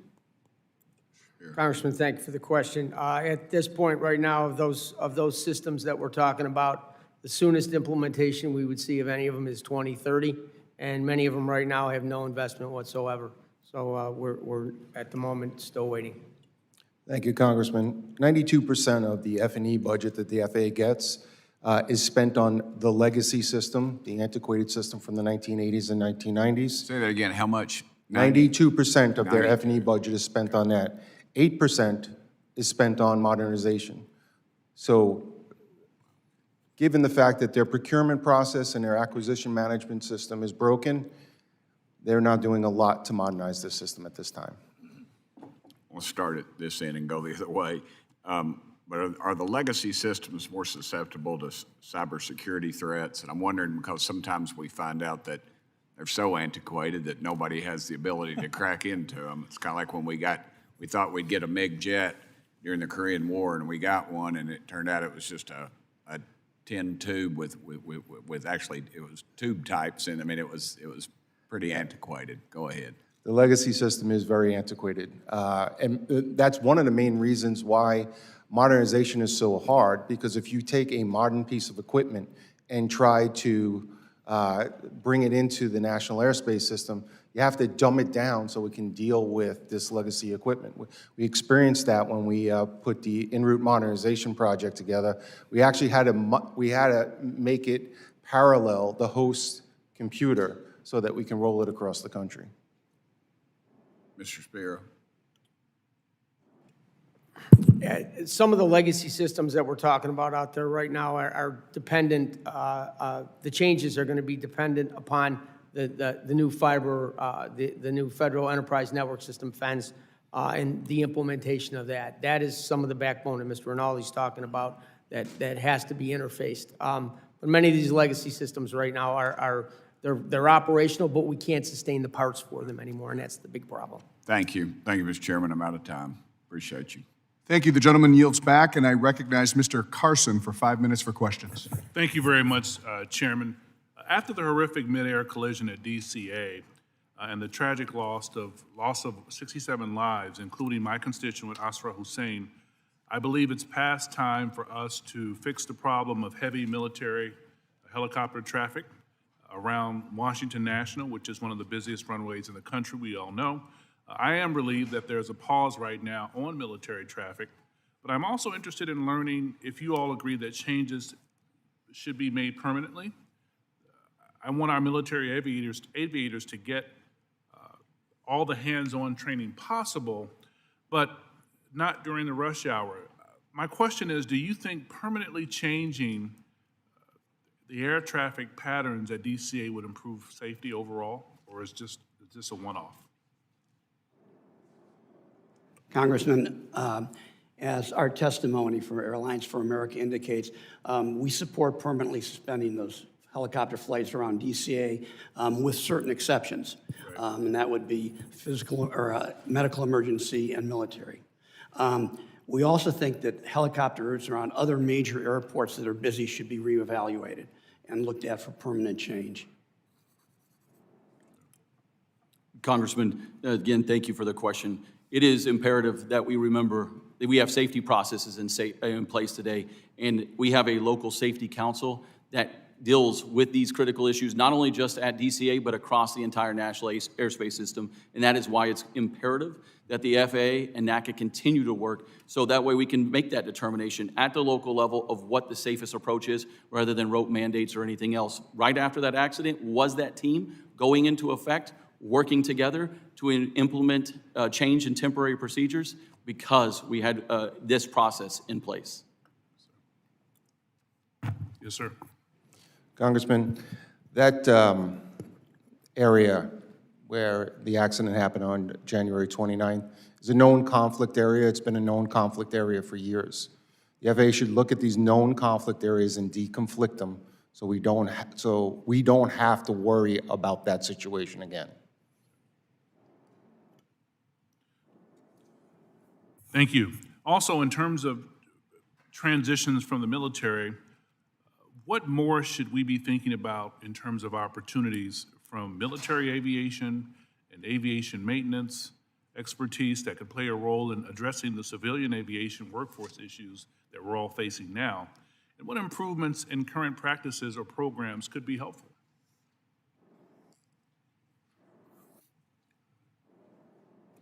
Congressman, I think it's going to be a continued effort of going out, as it has been stated many times over, of the involvement and engagement in not looking at just the short term, but looking at the long term. The true change is going to come from this committee's support of long-term investments in our modernization, in the infrastructure, and the equipment that we use. Anything else will just be a Band-Aid that will not solve the actual issues of today. Congressman, I would add that what you call for in last year's reauthorization also addresses those workforce issues. You have helped us push the FAA to be able to do training programs to get FAA employees familiar with new technologies that's out there. So we're able to go and do this familiarization at our companies with the technology that the manufacturers are providing to our operators and to our controllers. And that's vital to get them familiar because technology is moving so fast. And the more that we can get the workforce to be out there with industry to know what the latest is that we're fielding actually enhances safety in the whole system. Congressman, the one other additional add is that human element that we were just speaking about there, is recruiting the best and brightest to be able to handle those technologies along with the stress and the pressure. And we look forward to partnering with this committee and with the Secretary Duffy and the FAA on recruiting and retaining those that we currently have, having to deal with all of these constant changes. Yes, sir. Congressman, thank you. I'll add to this too. I think recruitment right now is sort of a difficult thing in the federal workforce. I don't really know anybody out there that's dying to become a federal employee right now, given all the attacks that are happening on them, and that's what we're hearing from our folks. Thank you all. Thank you, Chairman. Thank you. The gentleman yields back, and I recognize Chairman Nehls for 5 minutes for questions. Thank you, sir. Thank you again, the panel, for being here. I've listened to most of your testimony here. Ms. Krause, you talk about the 75% of the 138 systems, they're unsustainable. Mr. Callio, you talk about, it is the safest mode of transportation. I agree. We need to act with urgency. Your testimony said in 2011 you testified, and we still have floppy disks still today, how many years later? Mr. Bruce, you stated like we need to do something. We have to do something now. We have to do it now. Mr. Rinaldi, you talk about the aging infrastructure, and 35 years the FAA has always been short of controllers. It appears to me that these issues are all self-induced. We are our own problem. These are self-induced. And the problem I see is it seems like it takes a tragedy for us to do something. Is it going to take another tragedy for us to finally move the football forward? I personally believe we should be ashamed of ourselves for allowing this to get where it's at, to allow the technology. I mean, it's antiquated, it's old. But we talk about, and being the chairman of the subcommittee, we talk about we are the gold standard. We are the gold standard. The world is watching. But yet, when you listen to some of the testimony I've heard today, do we want the American people to know that we are aware of the issues and we are going to address it so the next time you take your family on vacation, you can feel safe and secure knowing that you're going to get to your final destination and that your government is finally working for you? Because I don't know if I can say that today. We are the gold standard, but it just appears to me we're not acting like it. I think, Mr. Rinaldi, you made it very, very clear. You made it very clear. You said, we are not. Are we the gold standard or are we not? Mr. Daniels, we talk a little bit about, so I went down to the Oklahoma facility last week with Secretary Duffy. We visited the training facility, and we were talking, and I don't know. I mean, I guess Congress, I found these ages are kind of arbitrary. I don't know why we feel we need to fire an air traffic controller at 56. I mean, we just do. At 56, you're too damn old. I don't know. I'm too old to be an air traffic controller. Certainly this guy is too. I think he looks pretty healthy, doesn't he? Don't you think he would be a great air traffic controller? Nope, he's too old. Why? Because Congress says you're too old. Congress says you just can't do it. You don't have the wherewithal to do it. I don't understand why we come up with arbitrary ages. And I think, Mr. Daniels, do you think that 56 years old, is that the number? And should that be changed? I mean, knowing how people are living today and the lifestyles we lead? Chairman, thank you for the question. I do believe that the age 56 is the standard of where we should be. It does not solve, in moving or adjusting that, does not solve the immediate staffing crisis. Well, I would like to know how many have requested waivers, and I asked that question the other day. I want to know how many have requested waivers, because I believe waivers are available for people. I would like to know how many are ATCs that we have out there, whether they're en route or in the towers, that are over 56 years old, because me personally, I look at what we do in Congress with airline pilots. Congress, again, in our infinite wisdom, we fire you at 65. We fire you, we say, you're just too old. My goodness gracious, it might be a bad idea. Maybe we should fire members of Congress at 65. Amen. Say you're too old to be here. You can't perform your duties because you just don't have that skill set anymore. I mean, some of these age, I think it's age discrimination in many, many ways, and I don't understand why we have it, but I think if somebody would come up with we just shouldn't be firing people at 56 years old. If they're willing to work and they have the capability to do so, and they've got that experience, I'm going to disagree with you, Mr. Daniels. I think that we would be able to fill the slots. How old were you? So you were in the military and you were in ATC, right? Military? Yes, sir, that is correct. When did you transfer into the civilian sector? When I was 24 years old. 24. So if you were 32, you couldn't have done it. I could have, sir, at that age 32. I could transfer. Well, they're saying there's an age limit at 31 years old. I'm getting bad information then. That if you have military service, sir, you can join up until age 35. So you can join up to the age of 35. You probably didn't even have a house at 35 yet. I'm just saying, I don't know why we have 31-year-old limit as well. So if you want to get it to be an ATC, you got to be under 31 years old, and that's just another number dealing with federal retirement. I think it's ridiculous. With that, I yield back. Thank you. The gentleman yields back, and I recognize Ms. Brownlee for 5 minutes for questions. Thank you, Mr. Chairman.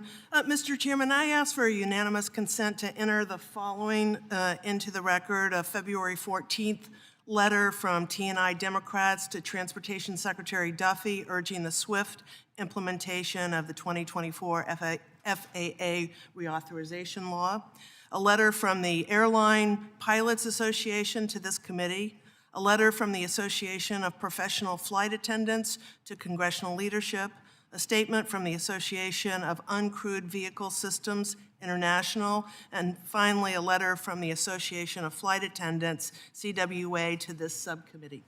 Without objection. Thank you, Mr. Chairman. Mr. Daniels and Mr. Sparrow, I'd really like to begin my comments by thanking both of you and the over 30,000 FAA employees who you represent, who work hard every single day to keep our airways safe. The American people and all of us who rely on your expertise and professionalism are deeply grateful for all that you do. We understand that these are complex jobs that take many years of training, and I want to be clear that we value your hard work and your dedication to public service. So thank you for that. Ms. Krause, I wanted to ask you from your vantage point, what impacts of the administration's firing of FAA personnel having on air traffic control modernization planning and execution? At this time, we haven't looked at the impacts of those, of the staffing changes. Well, you have weighed in on impacts of lack of staff currently.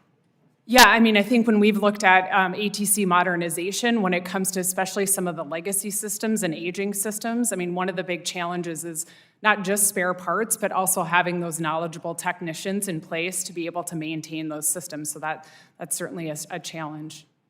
Thank you. Mr. Daniels, can you comment again on the FAA staff firings? What's the morale like amongst your membership?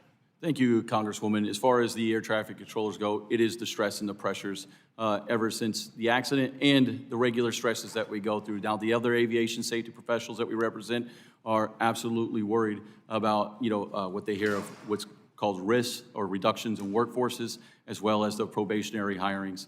That does have them not focused on their job at hand and absolutely worried each and every day. And Mr. Sparrow, can you comment as well on the morale?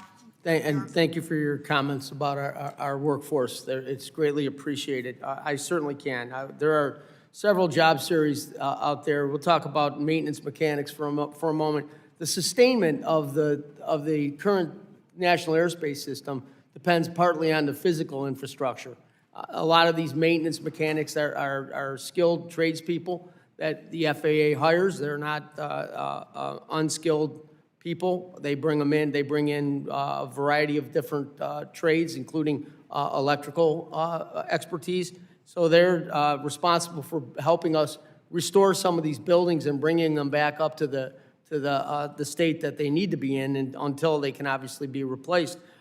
Because now many of them aren't there, we don't have the ability to continue on with some of these projects, along with some of the management and program assistants who are responsible for the logistics at some of these airports around the country. So slowly but surely, we're grinding to a halt on many of these projects. Thank you. And we've heard that probationary firings primarily affected non-safety, critical, and less experienced staff. Is that accurate? Can you clarify on that? Happy to say. Let me talk about the aeronautical information specialists for a moment, who create the charts, the maps, identify obstacles, help develop performance-based navigation procedures that air traffic controllers and aviators utilize. Those folks are very experienced. Many of them are former controllers or pilots or have been working at this for many years as a contractor before the FAA decided to hire them and lured them over, recruited them and said, we really want you to work here. So one day they're a contractor, the next day they're a federal employee doing this work for many years. 19 of them were fired summarily on the 14th of February. I mean, that shows you clearly that these are qualified professionals. Thank you for that. And it looks like my time is up, and I will yield back, Mr. Chairman. Thank you. The gentlelady yields back, and I recognize Mr. Johnson for 5 minutes for questions. I think Mr. Nehls and Mr. Callio both said it right. We really do need action, not just political discussion. We have a lot to do. It is worth noting, I think, last year during FAA reauthorization, we did some good things.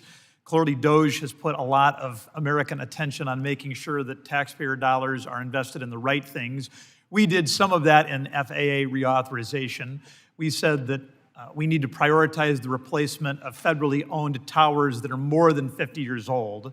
I've been in one of those towers at Sioux Falls, South Dakota, a small hub airport, or rather a small airport where I fly out of every Monday morning, and that tower is aged. Clearly, the men and women who work there are doing their best, but we're not really giving them the right tools. And so I am glad that we were able together to successfully prioritize the replacement of towers like in Sioux Falls. Of course, the bricks and mortar are not the only infrastructure we care about. We also need truly trained and dedicated individuals. And I am told, Mr. Daniels, that it takes years to get a fully trained and certified air traffic controller. I'm told the main constraint to getting them ready to go is the field training, and that's about 85% of their training time. What can Congress do to avoid those constraints and those choke points? Thank you, Congressman. Appreciate the question. I'd say number one is the continuation of the recruitment and training of those individuals, not the stop-and-go ways that it's been done. And again, anything that impedes that, such as a government shutdown, absolutely sets us backwards. But as far as the training goes itself, we have engaged and been working with the agency. It's mainly going to be around simulators. That reduces 27% of the training time, saving taxpayer money, saving our ability to be ready to go at any moment when it comes time to talking to a live aircraft. So our investment in those training simulators will be a key change. Okay, so I want to make sure I'm tracking here, and I would tell you the two of the very best members of Congress are Frank Lucas and Stephanie Bice, and Stephanie Bice, and the Air Traffic Academy is in their area, and they've told me that even during the best of times, so not during a government shutdown, we're not doing right by the field training. Now, you're talking about simulators. Do those simulators count for the field training as well? They do. Oh, good. Once you get out of the Oklahoma City Academy, you go through training evaluation milestones. Number one is you show up and start doing book work. Number two is you start doing simulator work. The enhancement of those simulators, and many of them are outdated or just a laptop alone, those are an impediment to our progress. And then the actual talking to live air traffic is next. Okay, so so we should do more investment in these simulators because you're telling me that will reduce the choke point. Congressman, it's been agreed upon by the agency and NATCA that it reduces the time by 27%. Okay, so then, Mr. Rinaldi, same general topic to you. Is it my understanding that some of these new graduates out of the academy, we immediately send them over to have them be teachers or trainers at the academy? Is my understanding right about that? Say the question again, sir. I'm sorry. Do we have somebody had told me that we've got newly graduated folks out of the academy who then are shifted over to start being trainers at the academy rather than being out in the field. I don't know anything about that. I don't think that's happening. Gotcha. So the same question that I posed to Mr. Daniels, what can Congress do to move us in the right direction? Well, I think that Congress really has to hold the FAA accountable to the FAA bill that you put together last year. I mean, if you just look at, you can go through the 180-day window that they're supposed to provide reports back to you. I mean, Digital Towers is one of them. They were supposed to provide a report back by November 12th. They have not. They were supposed to provide 3 locations of where you were going to test Digital Towers live traffic. They have not. They're missing all those deadlines. If you go back to your 2018 FAA reauthorization bill, they missed over 60% of those deadlines. You got to hold them accountable for these great bills you guys are doing up here. Yeah, boy, that is really well said. Mr. Callio, what are we missing here? Not much. I would associate myself with the remarks of both Mr. Rinaldi and Mr. Daniels. I think one thing that I mentioned earlier, Congressman, that you can do, we need to pump up Oklahoma City. We commend Secretary Duffy for doing that. It's not going to be enough. The numbers don't add up. There is a program called the College Training Initiative. We start calling on the Biden administration to reinstitute that. It was decimated in 2014 for not very good reasons. And it was a training pipeline that helped keep the number of controllers current and could help again. The Biden administration ended up only certifying 4 schools, 2 of them in Oklahoma. There are many more out there, like Vaughn College in New York, where people can be trained locally and then put into TRACONs and towers in that area. And Mr. Kelly, I would just say you're saying it exactly right. And as I yield back, I would note that Frank Lucas and Stephanie Bice they would echo your comments that we have not done right by the Oklahoma City Academy, and we need to do better. With that, I would yield back. Thank you. The gentleman yields back, and I recognize Ms. Fushi for 5 minutes for questions. Thank you to the chair and the ranking member for holding this hearing, and thank you to the witnesses for being with us today. It has been made tragically clear that the FAA is facing a dire shortage of air traffic controllers, and it has been reported that more than 90% of U.S. airport towers are understaffed. Despite this, the Trump administration and DOGE have fired approximately 400 probationary FAA employees, many of whom were in roles of that are essential to aviation safety. After coordinating these mass layoffs, Elon Musk recently asked retired air traffic controllers to consider returning to work. Mr. Daniels, in your experience with the National Air Traffic Controllers Association, how will these firings exacerbate the existing shortage of air traffic controllers? And additionally, can you speak to how many air traffic controllers would need to come out of retirement to meet the current need? Thank you, Congressman. I appreciate the question. The solution is that long-term commitment that this committee has shown and put forward in the FAA Reauthorization Act of 2024 for the hiring and training the next generation of air traffic controllers. Any person that was to be hired back, if I leave right now today to go back to my home facility of Fort Worth, Texas, I would have to completely re-go through the training process. It is not where you stay standard, you do it one time and then you're going to just do it again. So the rehiring of air traffic controllers will just take away from the time of those that are going to have 25 plus careers that we need to actually invest in and sustain the system going forward. And furthermore, your testimony discusses the potential harm a government shutdown would have on air traffic controller hiring and training if there isn't any good faith negotiation and the government ultimately ends up shutting down on March 14th. Can you elaborate on the dangers such a shutdown would pose to the air traffic controller industry specifically and aviation safety more broadly? Yes, Congresswoman. The air traffic controllers cannot take another hit right now of delaying this issue. That's what a government shutdown does. Not only does it impact the modernization, but it will shut down the Oklahoma City Academy that we are relying on to bring in these new air traffic controllers so we can train them. Anything that stops that by either a day, a week, or a month sets us backwards because those people have to be reset, recycled, and later trained. And many of them don't come back because they suddenly do not want to work in that type of career field or go without $0 paychecks. Or not even a paycheck, just go with $0 because they quit another job to try this one, and they quite often move on to other areas. Thank you for that. Mr. Chair, I yield back the balance of my time. Thank you. The gentlelady yields back, and I recognize myself for 5 minutes for questions. I would like to extend my gratitude to our witnesses for agreeing to testify before our committee today. It has become readily apparent that the issue of our aging air traffic control system infrastructure can no longer be ignored. As we've heard here today, many of these systems are out of date and present serious safety and operational concerns for our national aerospace system. These problems are not new, and modernization efforts have consistently been plagued with delays. Mr. Callio, in your testimony, you noted that the FAA failed to fully utilize congressionally enacted procurement reforms intended to improve modernization efforts. What can Congress and the federal government do to encourage full utilization of FAA procurement processes? Thank you, Congressman. A lot of it has to do with oversight. You have a great reauthorization bill from last year passed on a huge bipartisan basis. The tools are there, they need to be used. And part of what I was saying earlier is we all get together and we talk about it. We talk that we're at a crisis point. We need to have this galvanize us to figure out how we're going to move forward and actually make it happen. I confess that I've never made that full arc from talking to getting it done because it has to happen on the ground at the FAA. And again, I think that requires oversight. Also, I think there are some immediate things that can be done. Our testimony attached to it is the coalition letter where we provide recommendations. There's A4A's recommendations, short-term, medium-term, and long-term. We need an emergency funding bill. We've let these problems go and linger.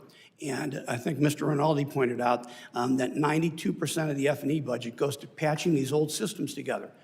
We need to face the problem. We are at a crisis, and Congress is the only entity that can really do it, along with the administration. Say, we need to make a change now.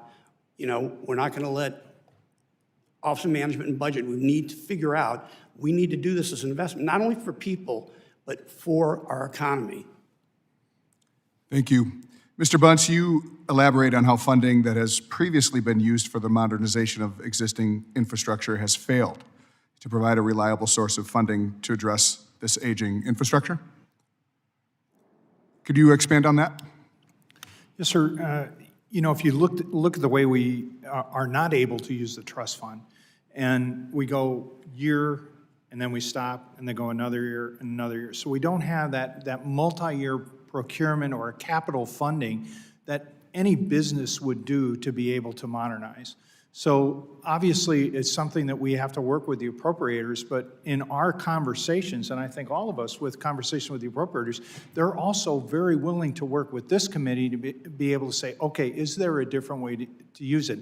And, you know, we do have that example of the Harbor Maintenance Fund, but there are other mechanisms out there. If we pay into the Airport and Airways Trust Fund, but we are not able to use it to be able to modernize the way we should. So if we get that emergency infusion of funding and then couple that with being able to use the trust fund wisely, we can make some real change. Thank you.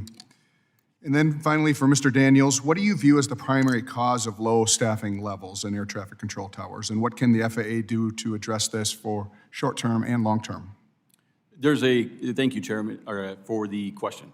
There's a few different points they got to hit here. One is the funding that we were just talking about has to continue because that funding also continues for the actual hiring of air traffic controllers and ensuring that they have the support tools and resources.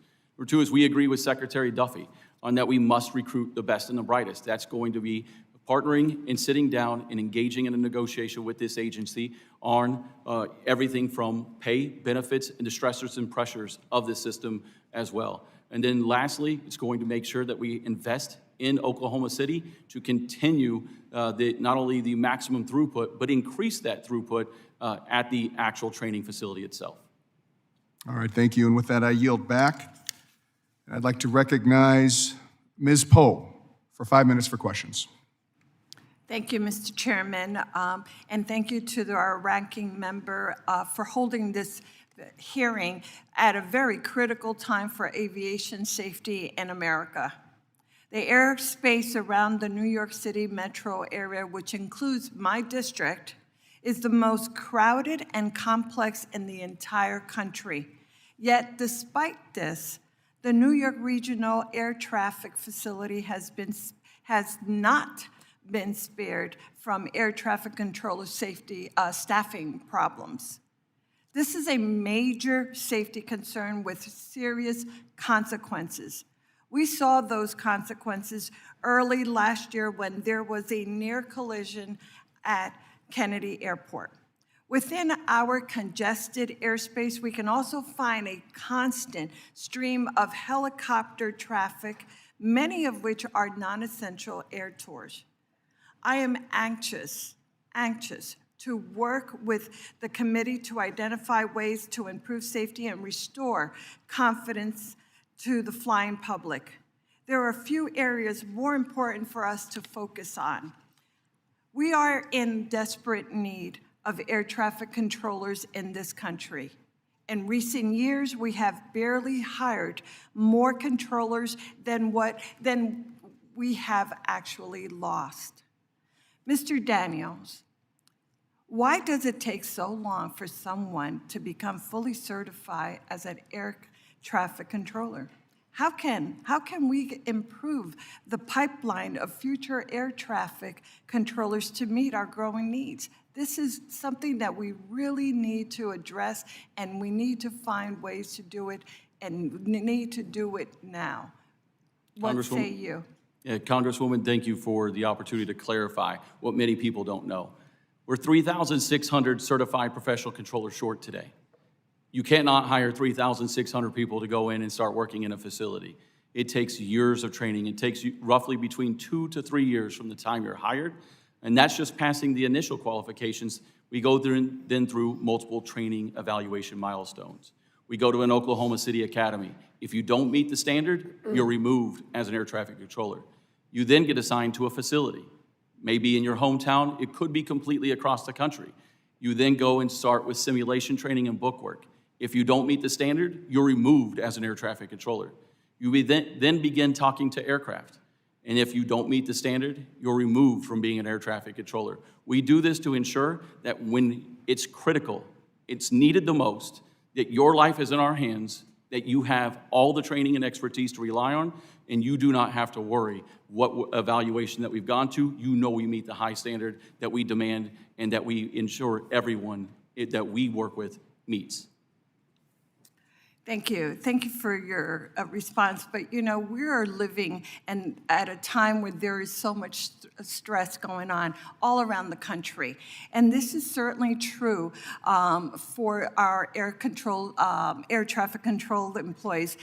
In your testimony, Mr. Daniels, you describe how air traffic controllers' shortages led to grueling shifts for what is already a high-pressured job? What is the impact of shortage on the workforce mental health? And what can Congress do to help? We really need to address this at a time that is so pivotal in our country.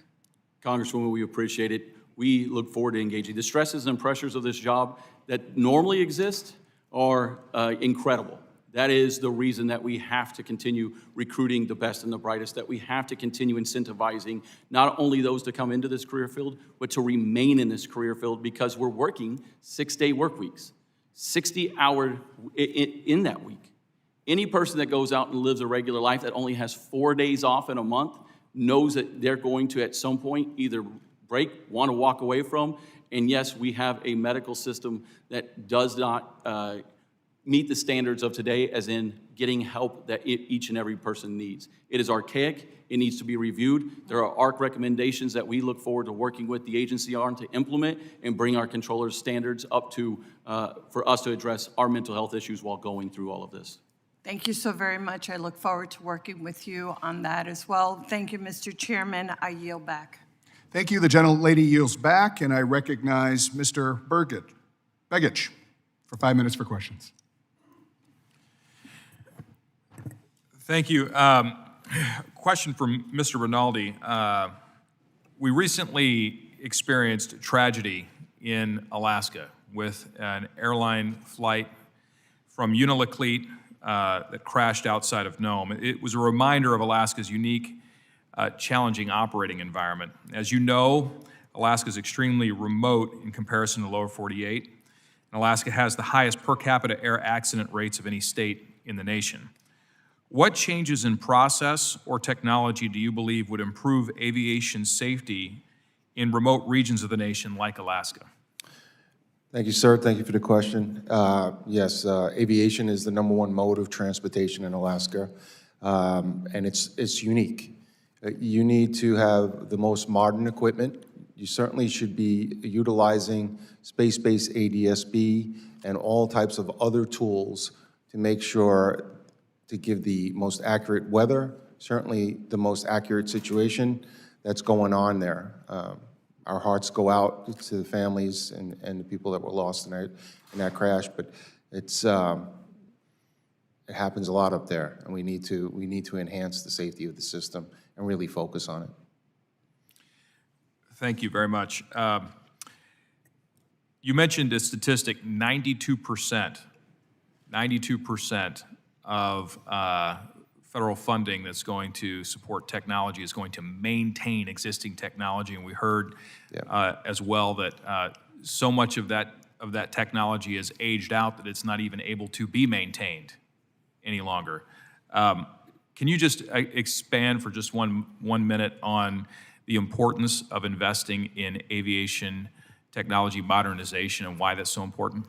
Yeah, absolutely. We're stuck in the 1980s and 1990s because we're stuck with, with the FAA facilities and equipment budget. So much of it is going, 92, 93, depending on the year, is going to maintain this archaic system that they can't use. They're just using 8%, so they're going very flat and not deep to modernize this system. Now, I'll be the first one to tell you, I would not give the FAA a blank check, because I'm not really quite sure they would use it properly with their broken acquisition management system. Congress gave them $75 million to expedite the new NOTAMs program, and they still have not awarded that contract. That was 2 years ago. So I think you need some type of structure there to restructure the situation and understand that you just can't give them money, because under this current structure, it won't work. Thank you. So just to recap, resources have been provided, they've been allocated by Congress. It's the FAA's broken processes that have limited the ability to deploy those funds in a responsible way that would be supportive of accelerating modernization. Is that correct? I would say that's correct. I would also say not enough resources have been given to facilities and equipment to modernize the system quick enough. Thank you. And with that, I yield the balance of my time to Chairman Nehls. Thank you, sir. Mr. Daniels, and we're talking about the age and everything. I'm reading your written testimony. I don't see anything in there that talks really about the hiring process. So It is my understanding from start to finish, it takes like 12.8 months, over a year, to hire somebody to get them in the pipeline to Oklahoma City. Is that right, about a year, over a year? Congressman, we aren't involved with the initial Yeah. recruitment, but that is. I'll just tell you what it is. It's Yes, over I a year believe it's- long. I'm thinking, now why? Why would it take, I know Secretary Duffy said we want to try to, condense the steps from 8 steps to 5 steps, but over a year, to me, would be unacceptable. The gentleman I talked to yesterday in my office, he said it's over a year. He said, you know what the problem is? We're not short of hiring candidates. We've got thousands of them, but we're short of psychiatrists. So what the hell you mean you're short of psychiatrists? Well, everybody's got to go through an exam, but there's hundreds, if not thousands of them, up against a brick wall because we don't have enough psychiatrists. What is your union doing to address that? Are you bringing that issue to the forefront? Chairman, we've gone for decades saying that we need to speed up that process. Because it's affecting your staffing. Some simple fixes. It only makes sense. I yield back. Thank you. The gentleman yields back, and I recognize Ms. Gillen for 5 minutes for questions. Thank you. Mr. Daniels, thank you for being here today. I'm honored to represent New York's 4th Congressional District, which is the South Shore of Nassau County on Long Island. And it is also the home to New York TRACON N90. After multiple delays and strong opposition from the New York congressional delegation, the FAA nonetheless required 12 air traffic controllers to relocate from N90 on Long Island to Philadelphia, uprooting these civil servants from their families, from their friends, and from their lives. Do you have any insight on why this decision or decisions like this are being made and the impact that it could have on our airspace and on air traffic controller morale? Thank you, Congresswoman, for the question. It is a dangerous precedent to set to force air traffic controllers out of their home facilities to another one. The two parties, NATCA and FAA, have shown a strong commitment to collaboration, and anything that we reach an agreement on, we'll stand by, we'll put our name behind, and we'll do. But just the forcing of air traffic controllers to solve temporary problems is not something we want to be in the business of. Thank you. I'd like to address another major problem in my district, which is the unauthorized use of drones. We saw a lot of press coverage about drones flying over New Jersey, over New York recently, and my district is right next door to JFK Airport, which is one of the busiest airspaces in the world. And the risk of a drone incursion into our airspace and across the path of a major airliner is very, very real. What can we do to make sure our air traffic controllers have what they need to avert a disaster? Thank you, Congresswoman. It's been stated many times today and agreed upon by those on this panel that it has to be a funding reform and a change to our strategy for the long-term enhancement of the equipment that we use. If that equipment is to start dealing with unmanned aerial vehicles, drones, and otherwise, we put out advisories. We know what we see in the sky right now and provide any information we can. But the enhancement of technologies, the enhancement of rules to ensure and protect America's public and the safety of the flying public, we will absolutely stand behind. We would partner, or we would want to be a part of and collaborate on that initiative. So there's a lot of information in the testimony. I reviewed the written testimony of all the witnesses about the need to update our equipment and how our technology is lagging behind. It seems like the price tag to do this is quite high. You can elaborate further on that. And then the second part of that question is, in terms of if you couldn't get everything at once, what do you think is the most critical part of our infrastructure that needs to be improved? Congresswoman, I think sometimes just a simple example is the best way to handle it when it comes to needing the funding reform. You don't go and buy a house and then not know how much money you're going to have next month to pay for that house. You'll start making decisions, or maybe the couch that's going to go in that house, but I cannot buy the entire house. And that's quite often what's happening inside the FAA. If there is one thing that we need to put our efforts behind, I'll expand it to 2 because I believe that they're critical, is the telecommunications and then also our NOTAM system. Both of those can cripple the nation's flying public. Thank you. Mr. Sparrow, last year's FAA Reauthorization Act, which was signed into law in May, included millions of dollars in aviation workforce grants to help build and grow the talent pipeline of pilots, technicians, and manufacturers. However, FAA remains woefully understaffed. For example, as of December, it was short about 800 technicians.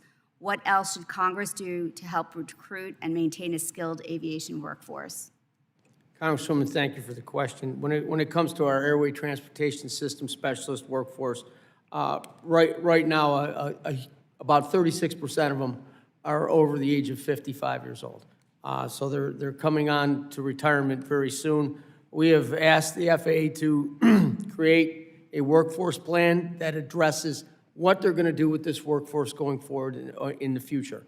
That is supposedly in the works. I've seen some drafts of it, but as far as I know, they've not provided that to Congress as of yet. I will say that this workforce, if properly staffed and resourced, can be a participant in upgrading the national airspace system. If we have enough of them around the country at every airport, we can participate in the installation and implementation of new systems.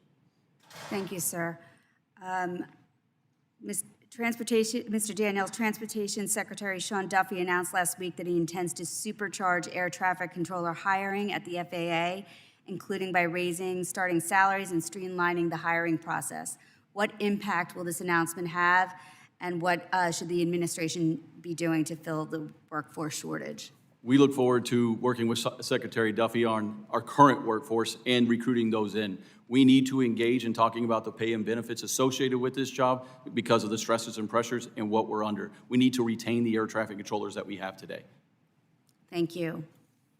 I yield back. Gentlelady yields. I ask unanimous consent to enter into the record the white paper from more than 30 aviation stakeholders outlining several priorities on air traffic control infrastructure and staffing sent on February 9, 2025. Without objection, so ordered. I recognize Mr. Bresnahan for 5 minutes.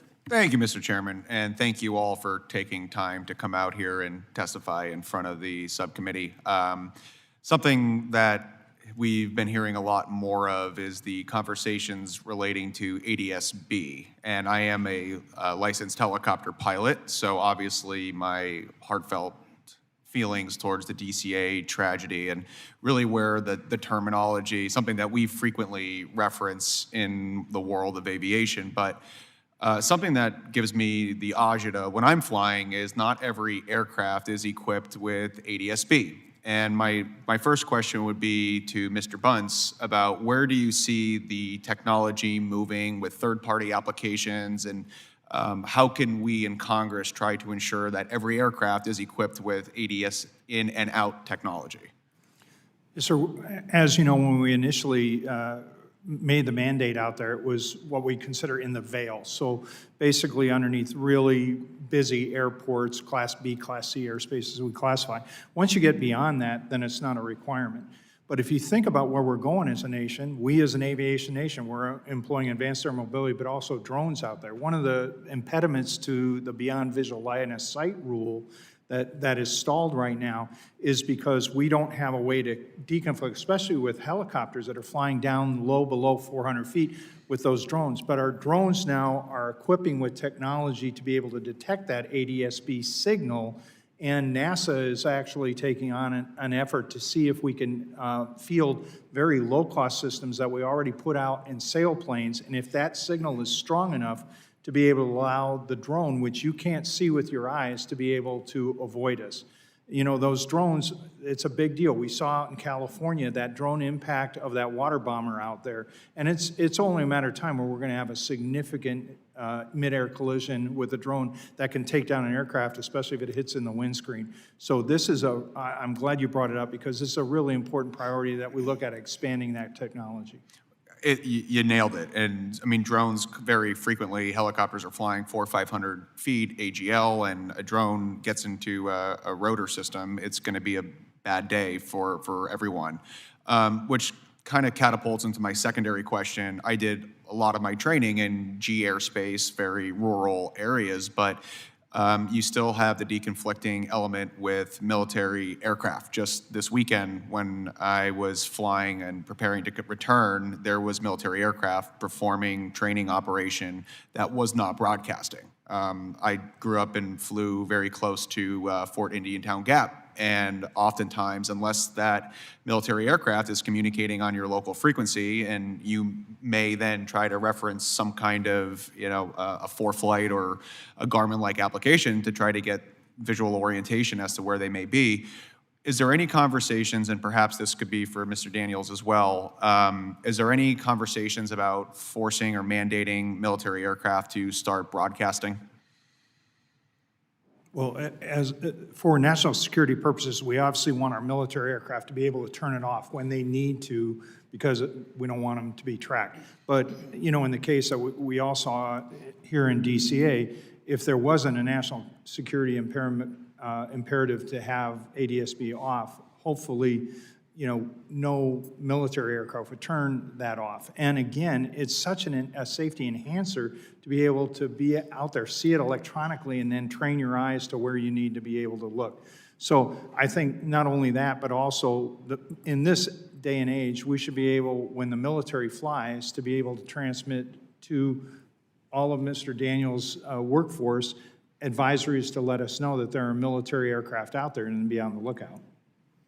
Congressman, I appreciate the question. We've historically supported anything that brings more situational awareness to not only the air traffic controller, but the pilot as well. Any efforts to bring that capability to both of us in any capacity, we absolutely would want to be a part of, collaborate on, and implement at the soonest possibility.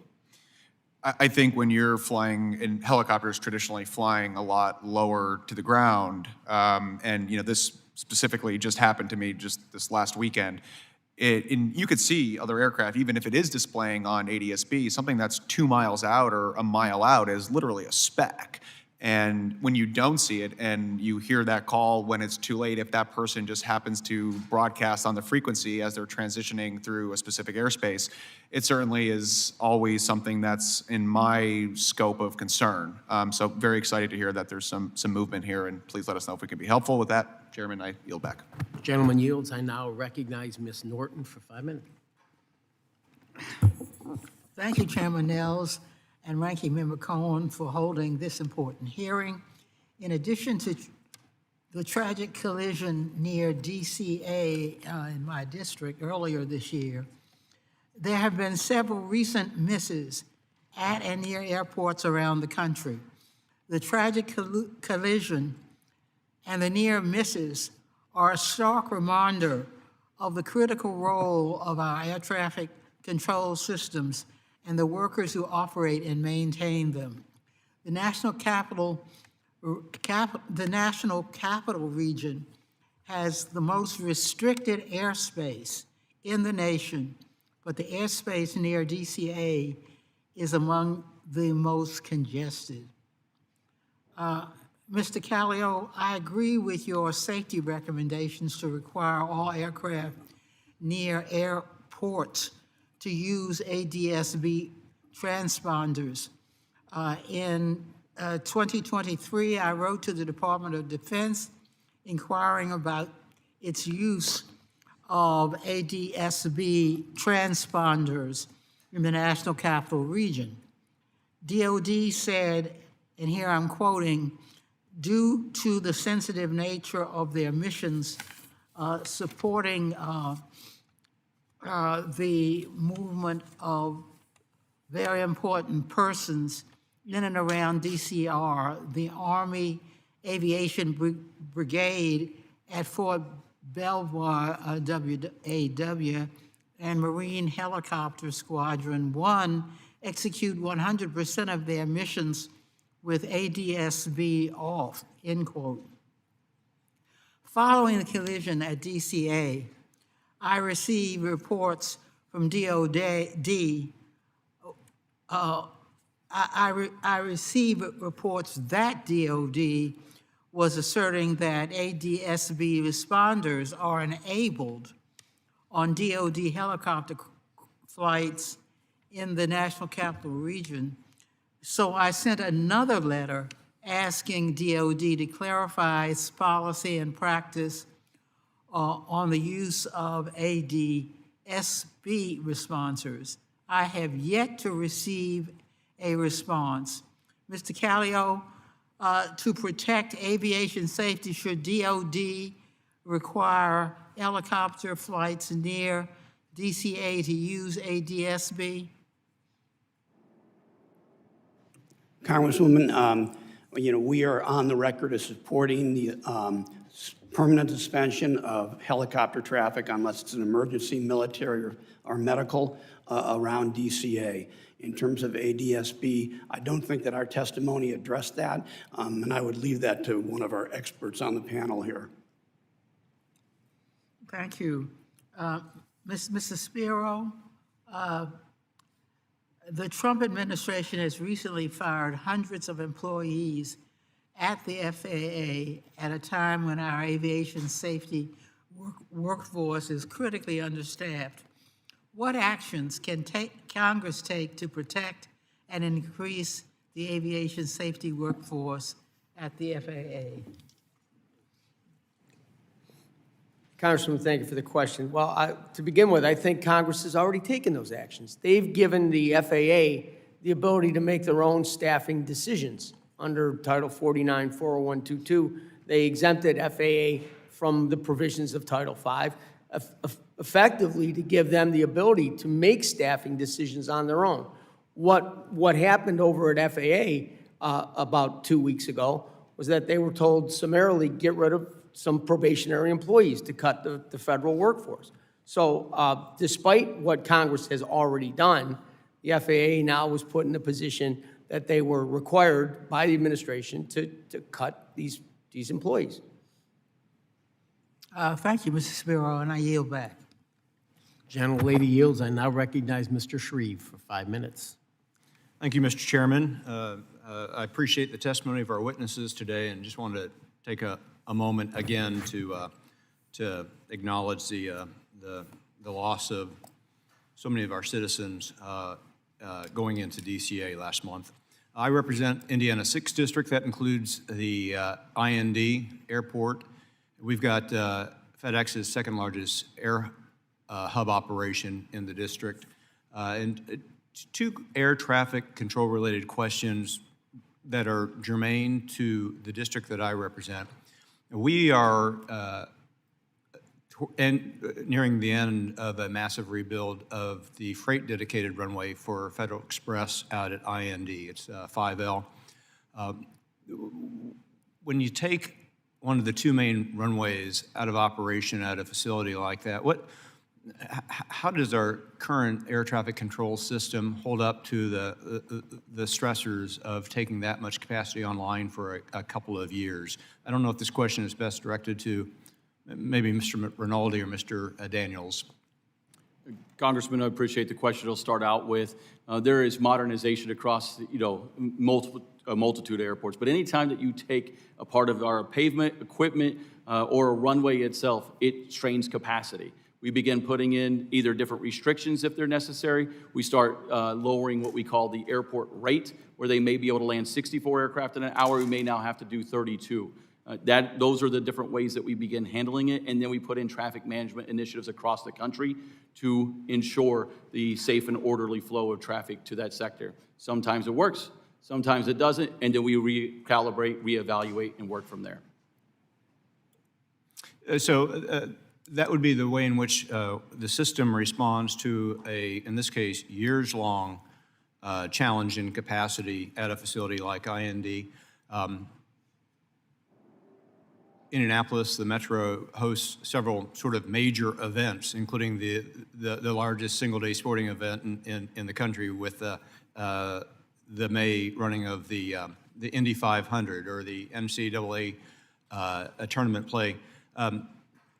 How does the system respond to a very significant influx of general aviation traffic into a region such as Indianapolis, like around the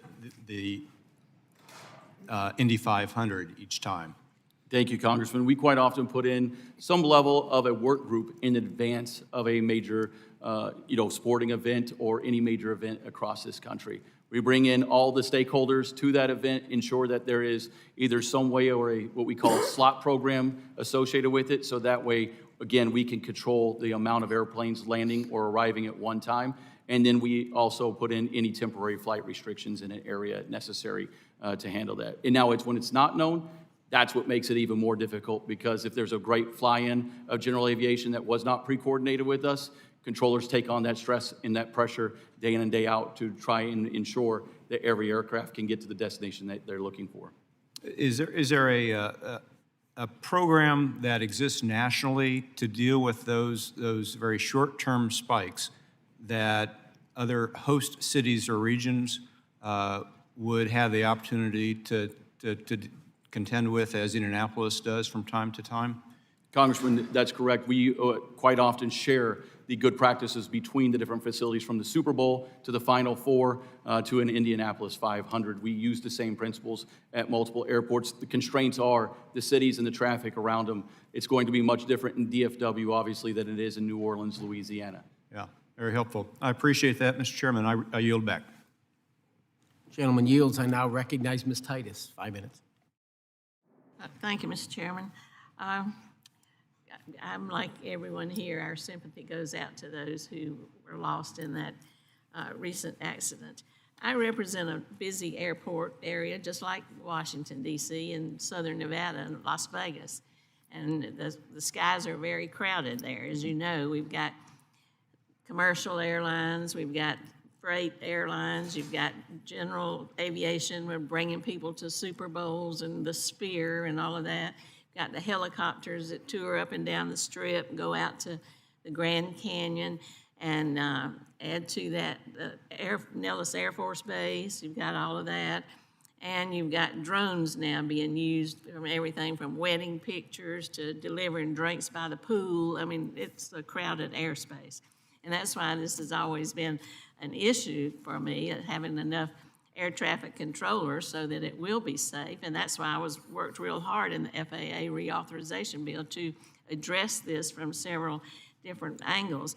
I wonder, Mr. Daniels, will you talk a little bit about this? We hear the difference between the finance-driven staffing model and then the collaborative resource working group staffing model. Can you just lay out for us what's the difference, where we are now, which way we need to go, and what those recommendations are? Congressman, first, I want to start by saying, A, thank you for the question. B, we will truly appreciate the support you've always had for the air traffic controllers. So I would happen to be on the team that was part of NATCA, the ATO, FAA, and MITRE. The three parties got together to relook at staffing that was over a decade-old modeling from FAA Finance, and or it's decades old from FAA Finance, and from the numbers that had been agreed upon one time in approximately 9 years ago to date. When the three parties sat down, we found many places that it had not been kept up with the modernization policies or procedures or our training efforts that were in effect. The FAA Finance model looks at what we have today, and then just says if you have today, well then we can do it with that, and it continues to decline. The way that we looked at it as the three parties was how was the staffing needed in the prospective look of what a facility actually needs to run at full capacity, not what they did in the past, because it puts constraints on us, but what do they need now and in the future? That resulted in us agreeing that it needs 14,633 air traffic controllers today. That's 3,600 fully certified air traffic controllers that remain short today that we've talked about on this committee that take 2 to 3 years to train. It's going to be that long-term investment and in not only the training and hiring of them, but also then the incentivizing of the ones that we have today to stay. Well, whatever plan you use, it's going to take money. It's got to be sustained money. You got to know it's coming so you can continue this training and recruit these people to be air traffic controllers. I sent a letter this morning to leadership asking that when we consider the budget that we look at full funding for the needs. Would you just address that a little bit, as what that funding is and how much we need it and what will be the consequences if you don't get it? Absolutely, and thank you, Congresswoman. The FAA facilities and equipment budget has been talked about for a long time today. They right now get $3.1 billion into that line of budget. It needs a $6 billion investment for us to finally begin the modernization that's necessary to bring not only the much-needed changes for the air traffic control system, but to get rid of the legacy systems that remain out there. Because day in and day out, an air traffic controller knows they're going to ask, who's going to replace that light bulb? And that light bulb doesn't exist anymore. That is an impediment to our actual progress, because these are tools and equipment that we need to do our job day in and day out. Just like if a roofer has a hammer, we need the proper equipment to do our job as well, and that investment will give us that opportunity to make sure that we are focused on the American public safety. So it's not just people, it's technology, which changes so rapidly to stay up to date and keep people safe. That's absolutely right, Congresswoman. In my 26-year career, every day is a training day. I'm constantly learning new equipment. We're constantly working on what's next, so that way we can provide the best service possible. And that is also, again, the investment in the people and the investment in the hiring and staffing. Well, thank you. Thank you. I yield back. Mr. Knott, you're recognized for 5 minutes. Thank you, Mr. Chair. Mr. Daniels, I'll continue the line of questioning. You said that there was $6 billion needed and that it was somewhat urgent, if I heard you correctly. Is that correct? Congressman, it's not only urgent, it's long overdue. Yes, and that kind of feeds right into the line of questions that I want to focus on. The amount of money is obviously important about how much we need to appropriate to meet the needs of the American public, but also how those dollars are spent going forward. I think there's probably a very good case to make that we need to reform how we implement tax dollars for critical services. In your mind, in your opinion, what are accountability metrics that we can put into place so that we do continue to spend our money wisely to make sure we're not paying for equipment that's outdated, paying for light bulbs that don't exist, to use the metaphor that you just mentioned?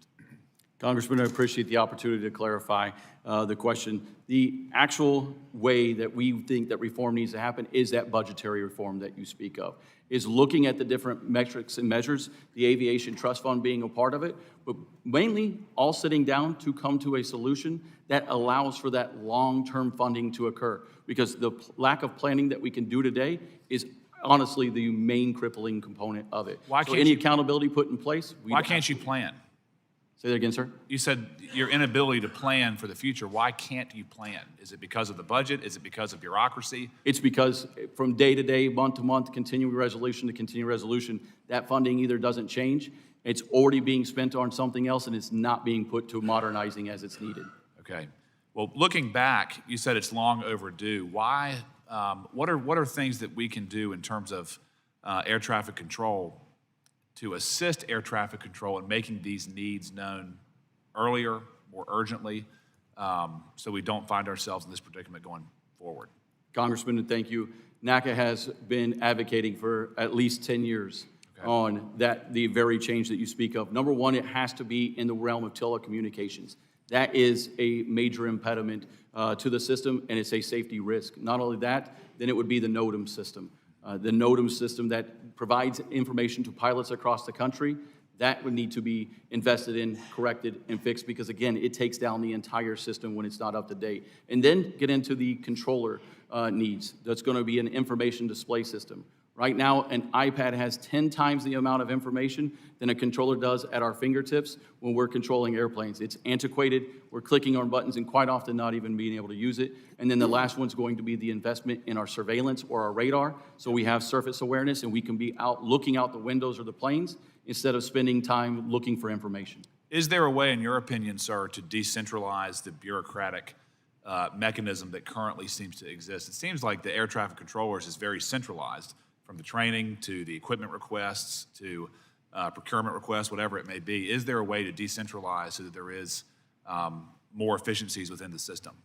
Sir, I don't know exactly what that answer would be, but I know that being a part of it and ensuring that those monies are going towards the accurate or the actual issues will be key to all of it. And NATCA's involvement is that so that a piece of equipment isn't rolled out, and then we find out what it is and how it doesn't actually work for us. That continues to be the broken model that exists today. If somebody buys something, we look at it and say, we can't use that, and then we go start the process all over again. So anything that's an effort to fix that, we absolutely support.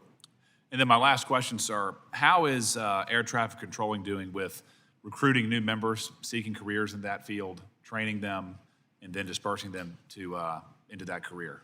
Congressman, we agree wholeheartedly with Secretary Duffy that this is the time to recruit the best and brightest, to invest in the people. And that's going to come through working on not only the hiring and the training of those air traffic controllers and incentivizing them into the career field, not just while at Oklahoma City Academy, but the ones who are coming in and then going to live in either a high cost of living area and retaining the air traffic controllers that we have today that are leaving quite often because of the stresses and pressures of 6-day work weeks. Do you see any value in having more academies besides just the Oklahoma City Academy, or do you like the model of having it just in one place? Congressman NATCA is on record. We support any ability to maximize the throughput of air traffic controllers through a system. Okay. Mr. Chairman, I yield back. Thank you, sir. Gentleman yields. Mr. Carbajal, you're recognized. Thank you, Mr. Chairman. First, I too want to offer my condolences for those that were lost in the recent American Airlines tragedy. It was a sad day for our country and for the citizens that we lost. Mr. Bunce, currently we are nearing another government funding deadline. Can you discuss how past government lapses impacted the FAA's ability to provide continued certainty for safety and ongoing modernization of the system?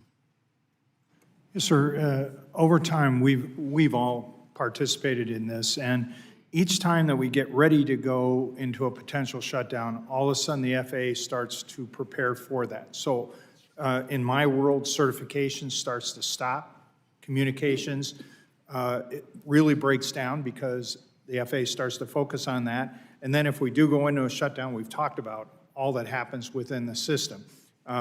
We require controllers and others to be still on watch, doing their job, but we don't pay them, so that affects morale. But then, after a shutdown's done, then all of a sudden we have the reconstitution time. So it's not just the period of shutdown. It extends far beyond that. And many of us have been up on the Hill many times talking to members on both sides of the aisle, and it just seems like, especially our controllers are the pawn in the middle of a shutdown that both sides want to be able to use and say, see the pain. And we just all look at this and go, can we just stop this and exempt this agency that is all about safety from all of this perturbations that happens during shutdowns? Thank you. Mr. Daniels, in a similar vein, I want to hear from you about the impact of a potential government shutdown on air traffic controllers. I understand that air traffic controllers already work long hours and have tremendous responsibility in managing our nation's airspace. How will a government shutdown impact training and retention? And what are the long-term implications for air traffic controllers if there is a prolonged shutdown? Congressman, thank you for the ability to address the question. This is going to exacerbate the crisis. There is no doubt about it. A government shutdown cuts off and severs the artery to the actual fix, which is the hiring of air traffic controllers and then placing them in for training. The Oklahoma City Academy shuts down during a government shutdown. Controllers then that are currently controlling don't get paid. And then all of our support and resources that help us on a daily basis, everything from creating a chart to making sure we have the latest information, they are sent home.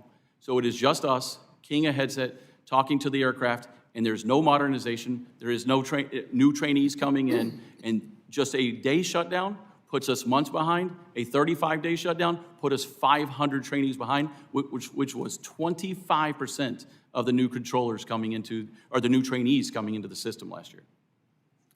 Thank you. Mr. Daniels, many Americans have been reminded of the critical importance of air traffic controllers in maintaining safety within our national airspace.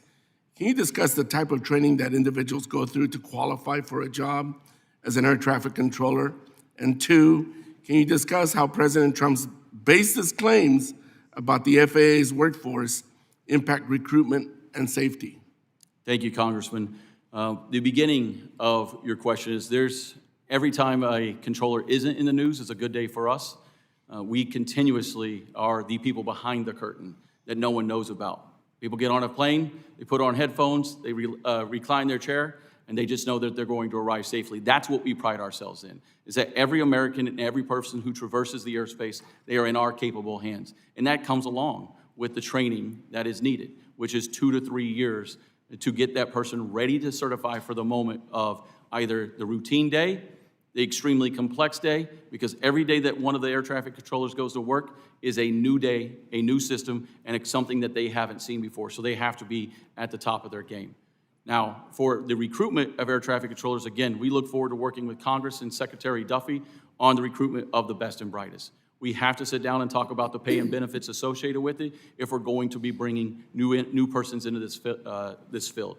And we stand by, ready to engage at any moment to do just that. Did DEI have anything to do with the recent accident? Our air traffic controllers are highly skilled, highly trained, and go through 2 to 3 years. It's regardless of race or gender who is able to make it through this career field. There are multiple job jeopardy points or training evaluation milestones through the academy, through simulation training, and then through talking to the aircraft themselves that they can be removed from if they don't meet the standards. Thank you very much, Mr. Chair. I'm out of time. I yield back. Gentleman yields. I now recognize Mr. Van Drew. Thank you, Chairman. So on a lighter note, because you always have to have a lighter note, right? Everybody's got a smile once in a while. The chairman mentioned that some of the recruiting difficulties we've had when you met with some folks was because of the psychiatric testing and a shortage of psychiatrists. I just got to tell you, I think it's real good that to be a member of Congress, you don't have to go through that psychiatric testing. All right? What do you think, Chairman? Right? We've been here a few years. I just wanted to acknowledge that the FAA really has been doing a good job, and it's an incredible job addressing the recent events, the tragic events that we've all gone through. And it's an invaluable asset to this nation. I've said it before, I'll say it again, I'm always happy to support them. And as you know, I have the FAA Tech Center in my district in the state of New Jersey.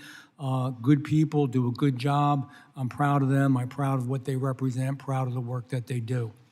And you knew, and you've touched on this already, so I'm not going to go into detail. We have 1,020 fewer certified professional controllers than in 2012, 9% decrease in the number, and yet we have an increase in the responsibilities, the work, and the volume that's there.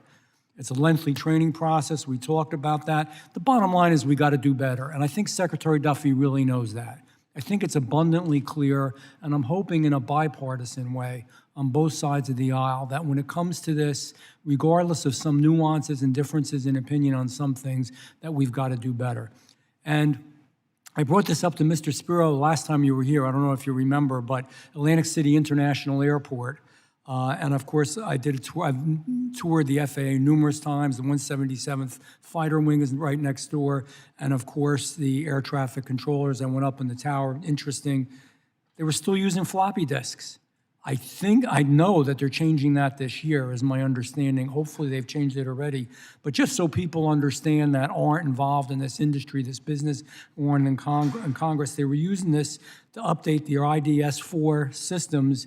It's a technology from 1994, not 2004, not 2012, 1994. And again, if it wasn't sad, it would be humorous. They had a difficult time obtaining these discs, so they would go to places like Sam's Warehouse and other such retail stores to actually get, what they needed. That's not how we become the best, the brightest, the sharpest, the fastest. That's not how America's number one. So thank goodness they're changing that. Mr. Spiro, can you give us any update on what's going on there at AC quickly? Thank you, Congressman. And yes, I do remember our interaction last time on this topic.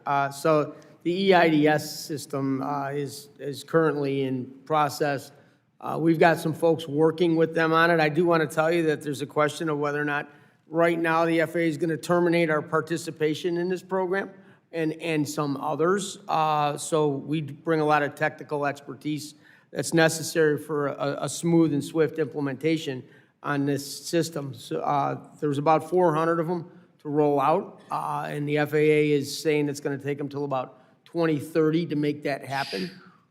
We don't think that, I mean, honestly, and I said before, and I said to you last time I was here, if our workforce was properly staffed and properly resourced, we would be able to participate in the implementation of this system, but we're not. We don't have enough of us out there to do this. But honestly, it's from the technical perspective of an installation, it is not one of the more complicated things to accomplish. It can be done in a week or so. Hopefully Secretary Duffy will help with this because we really got to get moving. I agree with you. It's important. I'm going to ask a question. Any one of you are free to answer. It's going to be a little different. Anybody has the guts to answer it. So last year, we all remember drones. I'm not talking about we're behind in the technology and all the technical issues. A lot of people saw them. A lot of people saw them. There were sightings. The Coast Guard saw them. The nuclear plant in my district professionals saw them. Chiefs of police were in my office the other day, and they asked if I could find out more about it. Originally, they said that they didn't know what it was. The Pentagon didn't know what it was, Department of Defense. They knew it was something, nothing to fear. They didn't know where they were going, what they had, but nothing to worry about. Then we were told that it was just backyard drones. We found out that wasn't accurate either. And now recently we've been told it was the FAA, which I don't understand, because if it was the FAA, wouldn't we have communicated? We spent a lot of money getting the Department of Defense out there, getting advanced radar systems out there that could detect if they were doing frequency skipping, spent money with the different agencies, police officers, the municipal police, chiefs of police, none of them knew what was going on.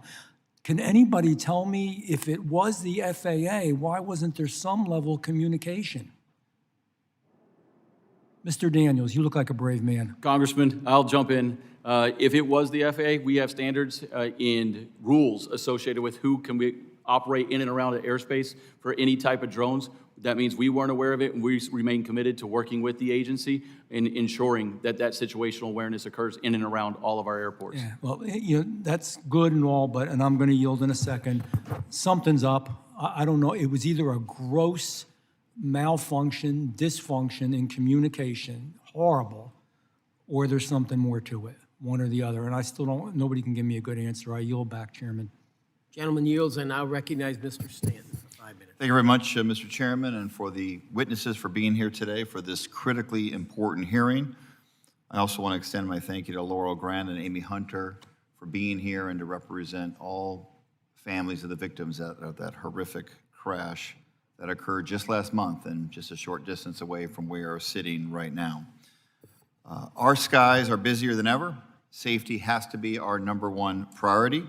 This committee has sounded the alarm about aviation workforce shortages, particularly air traffic controllers, for years. The issue has never been partisan. As my colleagues have said, we worked across the aisle to craft and pass the bipartisan Federal Aviation Administration Reauthorization Act of 2024, and it passed the House overwhelmingly. This bill lays out a clear roadmap to improve our air traffic control system, including hiring more air traffic controllers to address critical understaffing issues and updating aging air traffic control technology and systems, many of which are decades old. Paper strips and floppy disks, as Mr. Callio has recently testified. After the devastating crash at Reagan Airport and a series of incidents across the country, including 2 fatal accidents recently at Arizona airports, my colleagues and I did send a letter to Secretary Duffy 2 weeks ago calling on him to immediately implement these bipartisan improvements in the FAA reauthorization. Instead of focusing on those safety improvements, Secretary Duffy has sidestepped this committee's bipartisan informed FAA bill and invited Elon Musk and DOGE to poke around the FAA and the complex air traffic control systems. We cannot allow Silicon Valley's move fast and break things ethos to impact our commitment to safety in the United States aviation sector. Case in point, Secretary Duffy allowed DOGE to hand out pink slips to hundreds of critical air traffic control staff.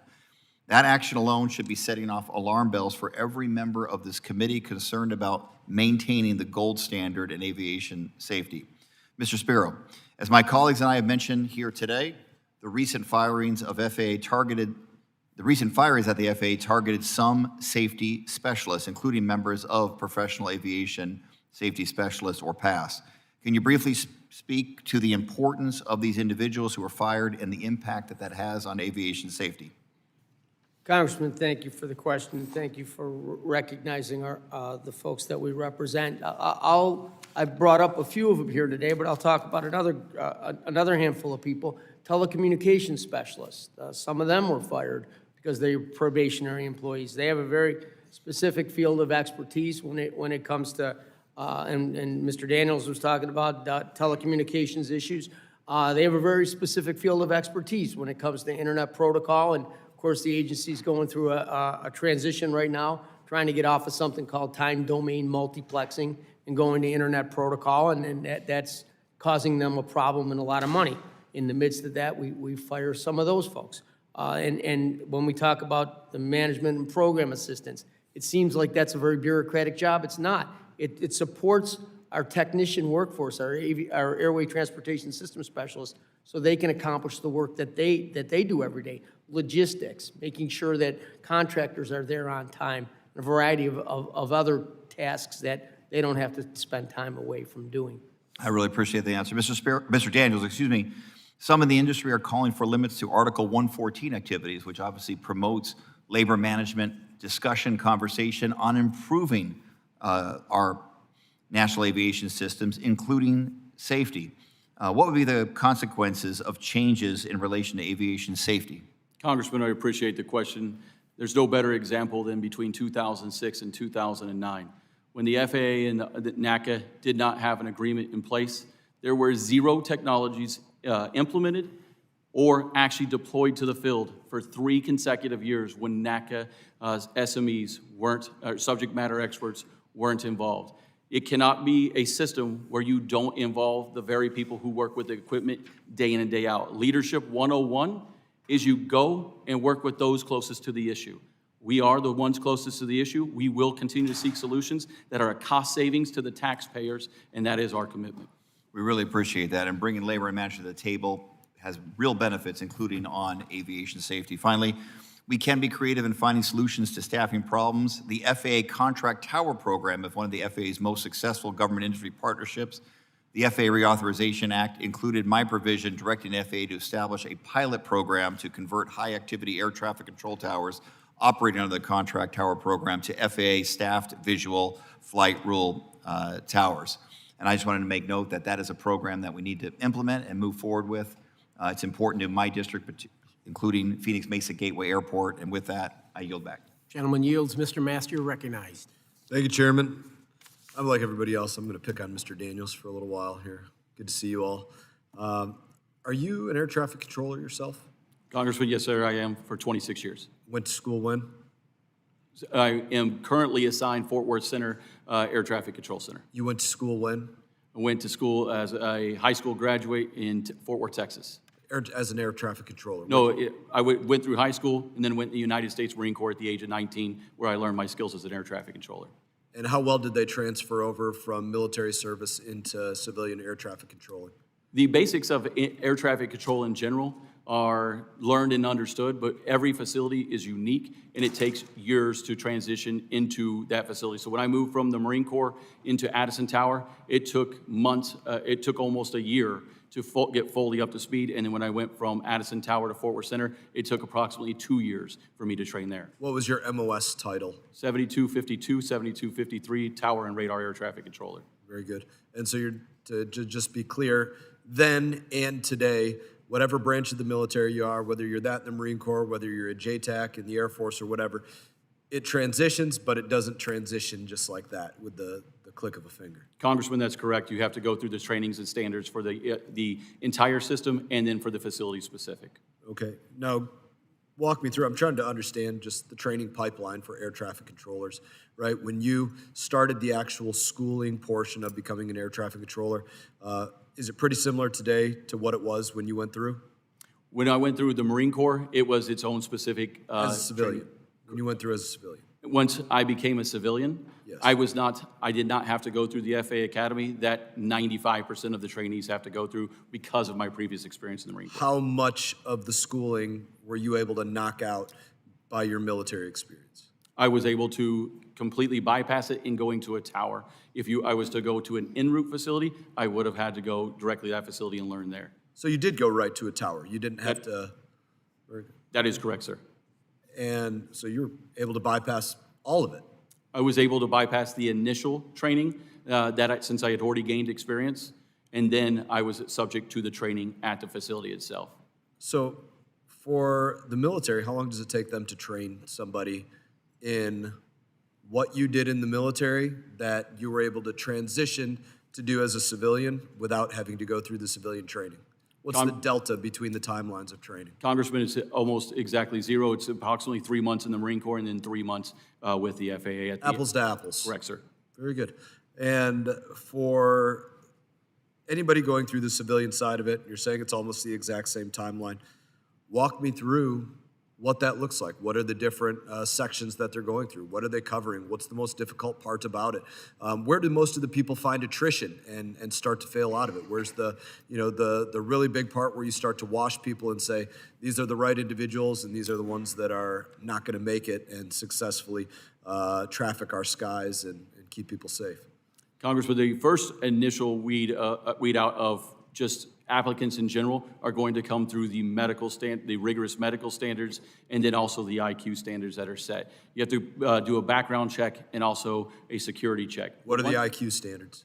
The IQ standards are one test given to everybody, and then you get ranked into tiers of your qualification level from there. It's not literally an IQ test. It's more of a standard of a number of different things, like an ASVAB in the military. That would be an equivalent, yes, sir. Okay. And then once you get to the Oklahoma City Academy, people begin to learn what the world of air traffic control is. It is a 4D continuous moving picture. A lot of people can operate in understanding bookwork, but then the practical application of being able to turn, descend, change, and handle multiple things at one time, the continuous need to evaluate a scenario and then execute a plan is quite often the part where you begin losing the most people in air traffic control. Is there an AI component to air traffic controlling? And say that one more time, sir. Is there an AI component to air traffic controlling?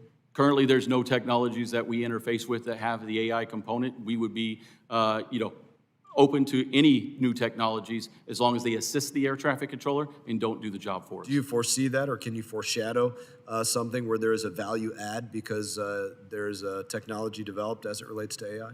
Congressman, any new technologies that are going to assist an air traffic controller, as long as we're a partner and working with the FAA to evaluate it and then implement it, we'd be open to as long as it assists us. But you don't have a specific, hey, there's really a hole right here that could be filled in part by technology where it would help augment the air traffic controller or help add value add to the air traffic controller. You don't see that right off the bat that you could share? Congressman, the number one system right now is our information display system that is antiquated and does not give us real-time information for the airports or any of the traffic that we're servicing. Define not real-time. It is a computer that is updated approximately every 56 days, usually by floppy disk. Okay. What everybody's been speaking about on floppy disk. Okay, very good. My time has expired, but I appreciate the answer to my questions, and I appreciate you all being here today. Thank you, Congressman. Gentleman yields, and I'll recognize Mr. Garcia of Illinois. Thank you, Mr. Chairman, Ranking Member, and of course the witnesses for being here today. Last week at Midway Airport, located in a densely populated neighborhood in Chicago, a Southwest Airlines flight had to perform a go-around to avoid a jet that had crossed the runway. I'm sure that most of you have seen the disturbing video. The FAA and NTSB, of course, are investigating, and early reports indicate that the jet crossed the runway without authorization to do so. I'm grateful for the Southwest Airline pilots and their actions to avoid a potential disaster. It's another harrowing reminder of the importance of upholding strong safety standards in our aviation system. This includes updating obsolete equipment. The surface surveillance radar used at Midway Airport is composed of parts that are no longer being made, forcing the airport to look for replacement parts from other airports. Mr. Daniels, in your testimony, you highlighted your union's work with the FAA to fast-track the surface awareness initiative. This initiative would reduce the number of runaway incursions at airports. Can you talk about why collaboration between your organization and the FAA in this initiative is so important, and why funding upgrades to infrastructure is critical for safety? Congressman, thank you for the question. It is a great example of success. When two parties get together and actually go out and procure a piece of equipment that we agree is needed and necessary and fits the bill instead of it being purchased in advance and then given to us and say, can you make this thing work? That is what usually sets us behind day in and day out. But our involvement was making sure that it was going to not only suit the controller's needs, but it could be also rapidly deployed, given the proper long-term funding at the other facilities that is needed as well that don't have any level of a surface awareness. Thank you for that. Next, I'd like to discuss troubling reports that the FAA is looking to cancel a contract with Verizon to design, build, and operate. A few of my colleagues have addressed this. The FAA's new communications platform and to replace it with Elon Musk's Starlink. If that's not corruption, I don't know what is. Canceling this federal contract will bring costly litigation and show the work already being, and it will slow the work already being done. Where is the efficiency in that? Elon Musk's meddling with the federal workforce has also caused fear among air traffic controllers. Roy Guerrero, an air traffic controller at Midway, for example, is concerned about the threats to his livelihood. He received an infamous Musk email asking what he accomplished last week. What's he supposed to reply? Why is an air traffic controller entrusted with the lives of the flying public in one shift being asked this question? We need to be hiring as many air traffic controllers as we can to meet the increasing demand for air travel. We need to be acting with the urgency to improve our aging infrastructure, not breaking contracts. Mr. Daniels, how damaging would a delay to the FAA's Enterprise Network Services program be to aviation safety? Congressman, thank you for the question. Every time that we have delays associated with a lack of equipment, it reduces the capacity at the airport. Everything from telecommunications to the normal equipment that we access and use. We'll either have to figure out a way to work around it. Can we mitigate that risk?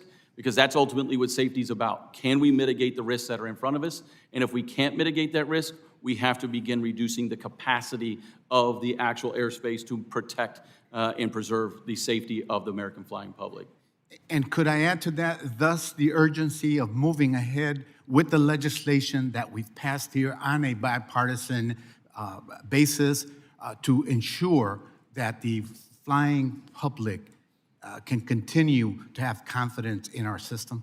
Congressman, I know that I stand shoulder to shoulder with everyone that's on this panel of applauding this committee's work on the FAA reauthorization of 2024, and we cannot derail that progress now by focusing on anything else than the crisis at hand.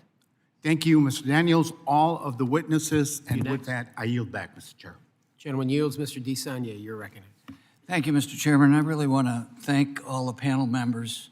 Having sat here and listened to your testimony, the sense of urgency that you all expressed was both frustrating because I share your urgency. I'm very happy with the work we did and all the comments you did, but frustrated in how we get to this position in this wonderful industry with everyone has recognized how American leadership on aviation safety and the ability for Americans to travel is really quite remarkable, but that we let this crown jewel in many ways get to this point. And now my bill, the Safe Landings Act, which was a result of the near miss at SFO 11 years ago, where Air Canada flight came within 59 feet of landing on 3 loaded airplanes, and if it wasn't for the alertness of a United co-pilot, seeing he had lined up incorrectly, we wouldn't have gotten all those things.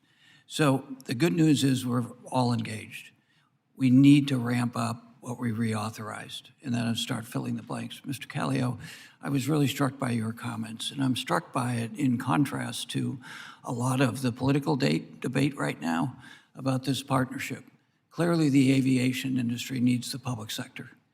This is public-private partnerships, but this is a model for your shareholders, for your, I mean, I've always argued it's a low return on investment business, but we still need to have investors, and we've got to respect them. But I was particularly taken by your comments, and I want to ask you the importance of looking at this critically. I was just saying to staff, I'm sure the insurance industry has sophisticated actuary reports on risk assessments when you get to this level of staffing. So one question is, are you aware of anything like that? And how we could really model the decrease from a sophisticated and analytical perspective, instead of relying on near misses, which are important, but just if you get to this level of staffing, where I live at SFO, this is the danger you have into the whole system. Do we have anything like that at a macro level where we could express to the administration that it's not about blindly cutting staff to increase efficiency? I refer to it as the Department of Dope. Having been a business owner for many years and believe in efficiency, there's lots of efficiencies we could work on in a nonpartisan, bipartisan way. Could you tell me just the industry and the partnership and the respect you expressed for the rank and file public employees? We don't have safety if we don't have competent rank and file public employees at the FAA. Could you just add to that comment? And if there are such analytics in your industry that you're aware of that would better help us guide the urgency of your testimony in getting the reauthorization amped up, but also further funding.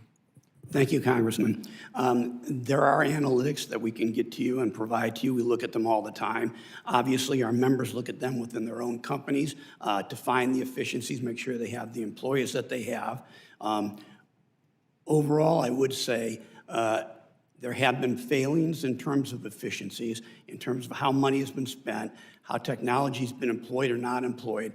And that's what I would urge this committee, frankly, to keep its focus on. We all have our parochial interests. We have a bigger issue here. We have to galvanize today to do what we can. And I would urge you to look, and we'd be happy to come in and talk about them. Yeah. We have provided short-term, medium-term, and long-term recommendations. We have the opportunity to do things right now in terms of an emergency funding bill. We could make a leap forward on where we are now. And that, I think, is incumbent upon all of us to do that. And again, keep our focus. Keep our focus. That would be great. Just a risk assessment. When we get to this staffing level, there's a higher risk. So looking at near misses are important, but there's got to be more sophisticated analytics than that. Mr. Daniels, I've mentioned this before, having been at the tower at SFO and listened to high-cost areas and the challenges in recruiting, which is where most of the volume is, in places like New York and DC and San Francisco and LA. Could you speak to that a little bit? Your members have told me over and over again in California and here is you can't get young people to go into the field for a variety of reasons, but not least of which high housing costs. So the differential isn't significant enough. Congressman, thank you for the chance to address the question. We are not immune to the economy. We are not immune to having to move across and away from our families when we take and go to serve the American public in this job. We have members from coast to coast in many different areas. We will forever be bound by an airport, and those airports have high costs of living, and we must keep up with it, and we must sit down and work with this administration on the pay and benefits associated with it. And Mr. Chairman, this is an example of blue areas and red areas. Everybody travels, and they all have to go through these areas that are maybe Democratic areas just because of the volume, but your constituents, our constituents all over the country are going through them. So if we approach it from a safety perspective, that serves everyone. Thank you, Mr. Chairman. Thank you. The gentleman yields for the panel. We have votes at 1:30. I think we have 2 members yet, so we should be through here very shortly. Ms. Davids, you're recognized. Thank you, Chairman Nehls, and also thank you to Ranking Member Cohen for holding this hearing today. Thank you, of course, to our witnesses for taking the time to be here. You know, millions of passengers are able to board, fly, and disembark flights in the United States every year thanks to the scores of hardworking personnel across our country and the most advanced technology in the world. Unfortunately and heartbreakingly, sometimes terrible accidents do occur, like the mid-air collision of Flight 5342, which originated in Kansas, and the military aircraft PAT-25. I do want to acknowledge and share my heartfelt condolences to the families, some of who I know showed up here today, and to all the communities that are grieving right now. Overall, the United States does still enjoy exceedingly safe national airspace and does so without a second thought. Safety isn't free, though. From fully implementing next gen and upgrading our air traffic control systems to training and retaining folks like aviation safety specialists and air traffic controllers, we have to continue to invest the time and resources to ensure that we're protecting the flying public. I do want to note that in the entire time that I've been doing this job, I have seen the professionalism and the commitment to safety of our aviation safety specialists and our air traffic controllers. And I want to continue the conversation about that human capital investment that was started earlier by my colleague Rep. Titus. I'd like to start with a question for Mr. Spiro and Mr. Daniels. Can you talk through how long is the training process for becoming a fully certified professional controller or certified airway transportation system specialist? Thank you, Congresswoman, for the question. It takes approximately 2 to 3 years on average to become a fully certified air traffic controller. Congresswoman, thank you for the question. So to be an airway transportation system specialist, it depends on the field of expertise that you go into, if it's communications or radar, automation, navigational aids, but it can take typically up to 3 years to get certified on that sort of equipment. I want to add that equipment is different around the country. So you don't have one instrument landing system, you don't have one radar, you don't have one type of communication. All of those things are different around the country, so the Academy has to maintain different sorts of equipment for folks to get trained, and that does cause the pipeline to get smaller, because you're instead of using 3 classrooms to train on one thing, you're using 3 classrooms to train on 3 different things. And thank you, Mr. Spiro, because that actually leads into my second question, which is, I do think it would be helpful for folks to understand why it takes so long. I mean, I'm glad that you guys go through the rigorous training, but if you could talk a little to why it takes the amount of time it does for certified professional controller or systems specialist, maybe if you could walk through the respective processes. For air traffic controllers, the primary function is once they're hired, they'll go to an academy if they meet the initial qualifications of security, medical, and background checks. Once they go, they have training evaluation milestones that they have to hit at the academy. If you don't reach a certain level of competency or ability to execute the tasks at hand, you're removed from air traffic control. Once you complete that model at the 3 years of at Oklahoma, you then move to a facility. Then you go through bookwork. If you don't meet the standards, you're removed from air traffic control. Then you have to do simulation training. Once again, if you don't meet the standards, you're removed from air traffic control. And then finally, you move into actually talking to the aircraft. And all of this is built in order to have the level of competency, have the level of understanding, so that way when it's not just the routine day or it's the complex day, it's when that moment hits that you have no idea about, that puts you to rely on those fundamentals, is why we have such a rigorous training process. Thank you. And when it comes to the airway transportation system specialists, typically they bring some of that skill set to the table already. Most of them learned navigation in the military, and then they have to go through principal schools with radar or automation, navigational aids, and it takes a significant amount of time to get that, and then have to get certified on the equipment before they're able to go to work as journeymen. Yeah, thank you. And Mr. Bunce, I will probably follow up, because I did want to kind of bring forward some of the delays that we've seen with the FAA as they've rolled out some of the next-gen elements and the timeliness of those. I know that there's they're in the final phases also of some initial Datacom deployment. So we'll follow up with questions. And thank you so much for being here again. Mr. Chairman, I yield back. Mr. Garcia, you're recognized. Thank you, and I think, I know we're wrapping up our hearing, so thank you all for our guests and witnesses for being here. Mr. Chairman, thank you. Mr. Callio, thank you for your decades of service to the aviation industry. Congratulations on your retirement. I'm a newer member to the committee. I just joined, but I'm very interested in aviation, obviously in transportation. We have an airport in the city of Long Beach, which is also a city airport that we operated when I was mayor just before coming to Congress. I know that there's a lot of concern about, obviously, air safety. Obviously, the major accident that we had is a big part of that, but I want to remind folks back home that flying, aviation travel is still the safest way to travel. You're all doing incredible work, and I know a lot of people have a lot of fears, but it's important to reiterate that, as have many of my colleagues. today. But what I am very concerned about, of course, are the sudden decisions by President Trump and certainly Elon Musk to fire more than 400 FAA technicians that we employ through the FAA, and the confusion and the chaos that has caused. Our constituents are scared. There are, of course, accidents that happen, of course, that we need to investigate.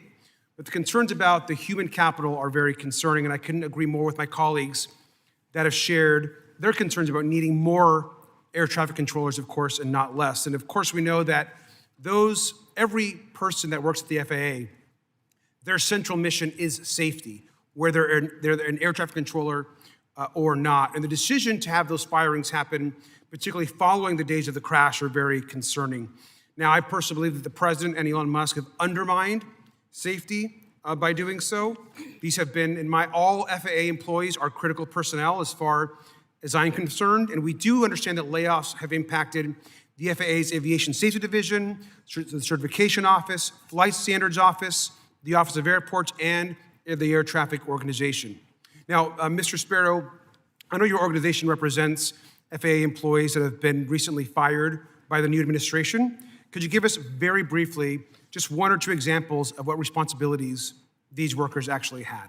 Certainly, thank you for the question, Congressman. So, aviation safety assistants keep the skies safe by supporting aviation safety programs. They handle critical documentation. Aeronautical information specialists collect, evaluate, prepare critical navigation data, maps, and procedures. And then we have maintenance mechanics. They keep facilities running by repairing, maintaining buildings, utilities, infrastructure, everything from carpentry to air conditioning. Thank you. And to me, all of those are critical positions. We should not be letting go of those positions, especially after having concerns about what's happening right now and trying to make our airspace safer. And so thank you. Mr. Daniels, now you've worked as an air traffic controller. I have to imagine your ability to do your job ensures and depends on other FAA employees. Is that a fair assumption to make? Thank you, Congressman, and yes, it is. It is an ultimate team sport that we do every day.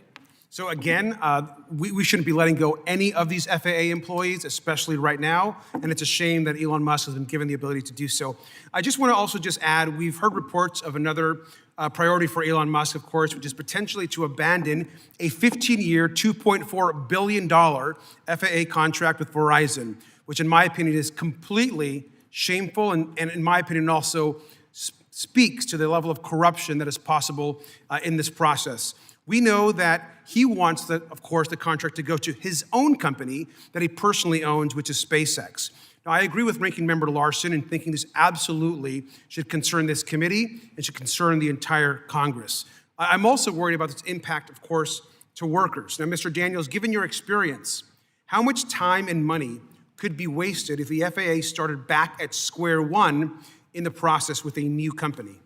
Congressman, thank you for the question. Regardless of who's awarded a contract, it's vital to us that NATCA remains involved in being a fully collaborative partner in not only the testing, but also the implementing of any new technologies. We are the ones that are going to make sure that it has cost savings, and we cannot impede the progress of it at all. And as I understand, the contract with Verizon was to upgrade a huge amount of critical communications infrastructure. Is that correct?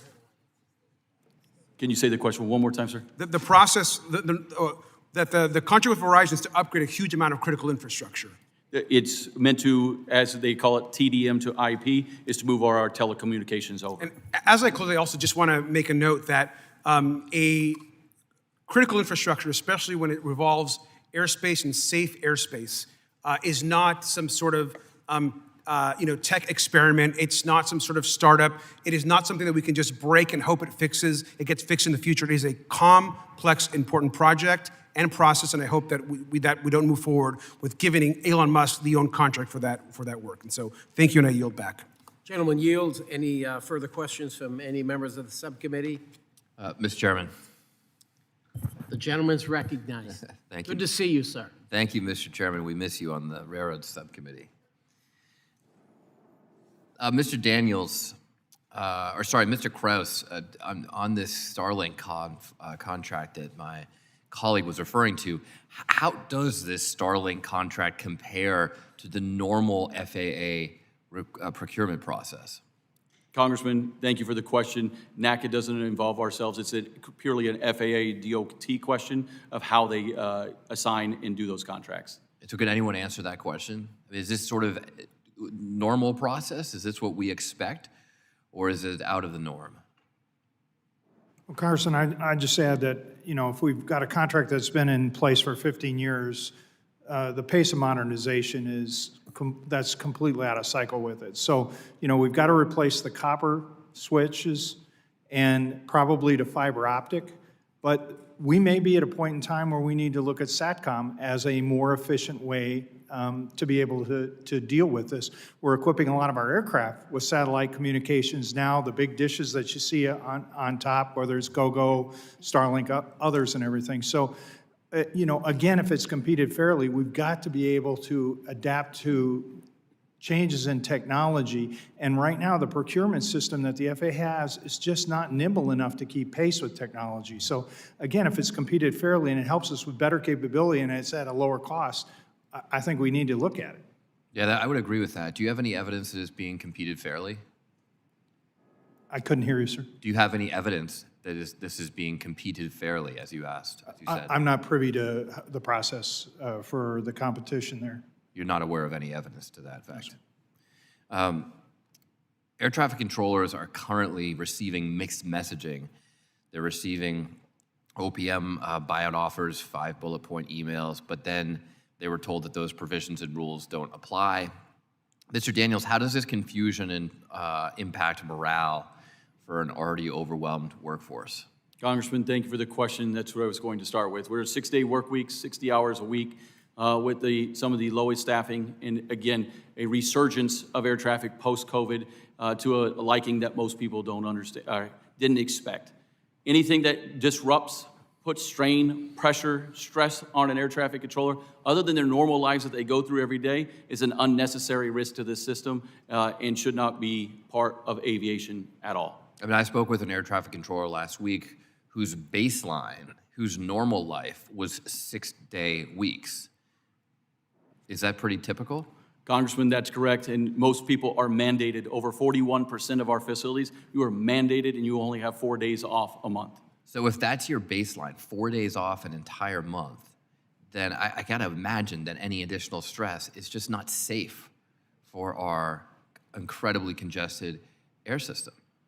Congressman, I'd like to clarify that absolutely any additional risk to the system builds up, and that's what the output is safety. Safety is a varying degree of risk. Anything that helps us mitigate that risk and take away those stresses and pressures on air traffic controllers as we handle and move through this crisis, those hard-working men and women are shouldering every day and should be absolutely evaluated separately from any efforts that, again, add to it. If the systems that the air traffic controllers use, Mr. Daniels, go down, radars and other systems, does that add stress to the system? Congressman, I appreciate the question. Again, to understand the complexity of air traffic control, sometimes it's easier just to use a basic analogy. If you were to be driving down the roads at 70 miles an hour and I was sitting behind you and then I covered your eyes when you weren't ready and said, keep driving, that's what it's like for an air traffic controller to either lose communications or lose radar in a moment's notice, and that's the type of scramble we go into to make sure the flying public's safe. Well, the problem is that Secretary Duffy claims that no air traffic controllers were fired by Mr. Musk, yet there are reports that there have been layoffs of FAA workers who fix these things, who fix radars and other air traffic control systems. This problem also happens in a government shutdown, when air traffic controllers are considered essential, but maintenance personnel are not. So when the system has a mechanical malfunction, it can't be repaired. So we have this situation that you've described where the system is so outdated and so old that maybe even the current procurement contract isn't going to modernize it enough. At the same time as you have air traffic controllers working a baseline of 6 days a week with 4 days off an entire month, and now you're saying that either Elon or the Republicans who shut down the government are going to put out of work the maintenance personnel. I mean, this just doesn't sound safe. Mr. Chairman, I yield back. Gentleman yields. Any further questions from members of the subcommittee? Seeing none, this concludes our hearing. I want to thank each one of you for being here, and the committee stands adjourned.